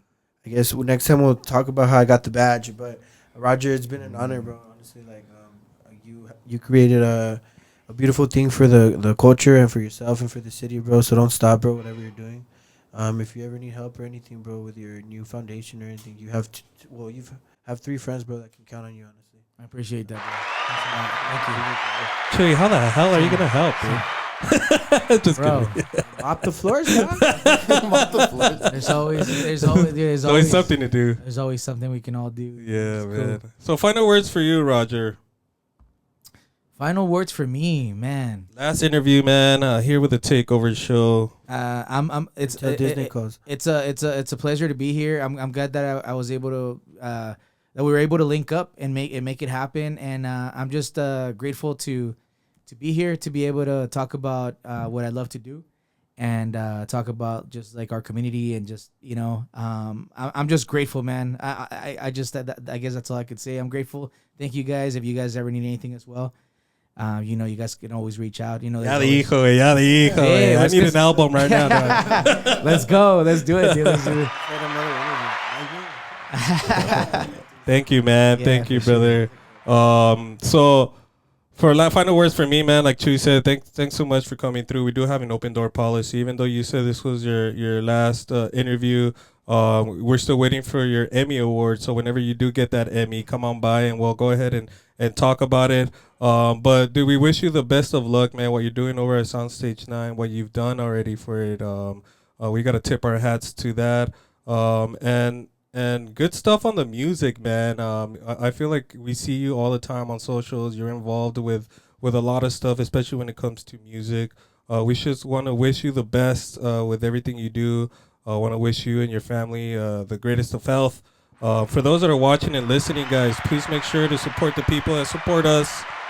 Make sure you guys are staying safe out there, and most importantly, stay fresh. We're out, dude. I want to go get some Whataburger, dude. Fuck your tortas. Let's go get some Whataburger. Whataburger. Also, big old shout out to Chris. Chris, thank you. Final words for you, Chris. Actually, final words. Give us some final words for you, Chris. I just have to agree with Roger, man. Like, I love running the board and doing all these different things, and I feel like music and entertainment and creating is just so like diverse. And if we can, learn to collaborate and work together, like healthy competition is good because then we can develop an industry and work together and stuff. So yeah, man, thank you for being here. Always appreciate the having me, man. support. And yeah, bro, let's grow this. Let's do it, man. Yes. Hell yeah, man. Group hug in the showers after this. Anyways, guys, make sure you guys are following, subscribing, and liking, and we're out.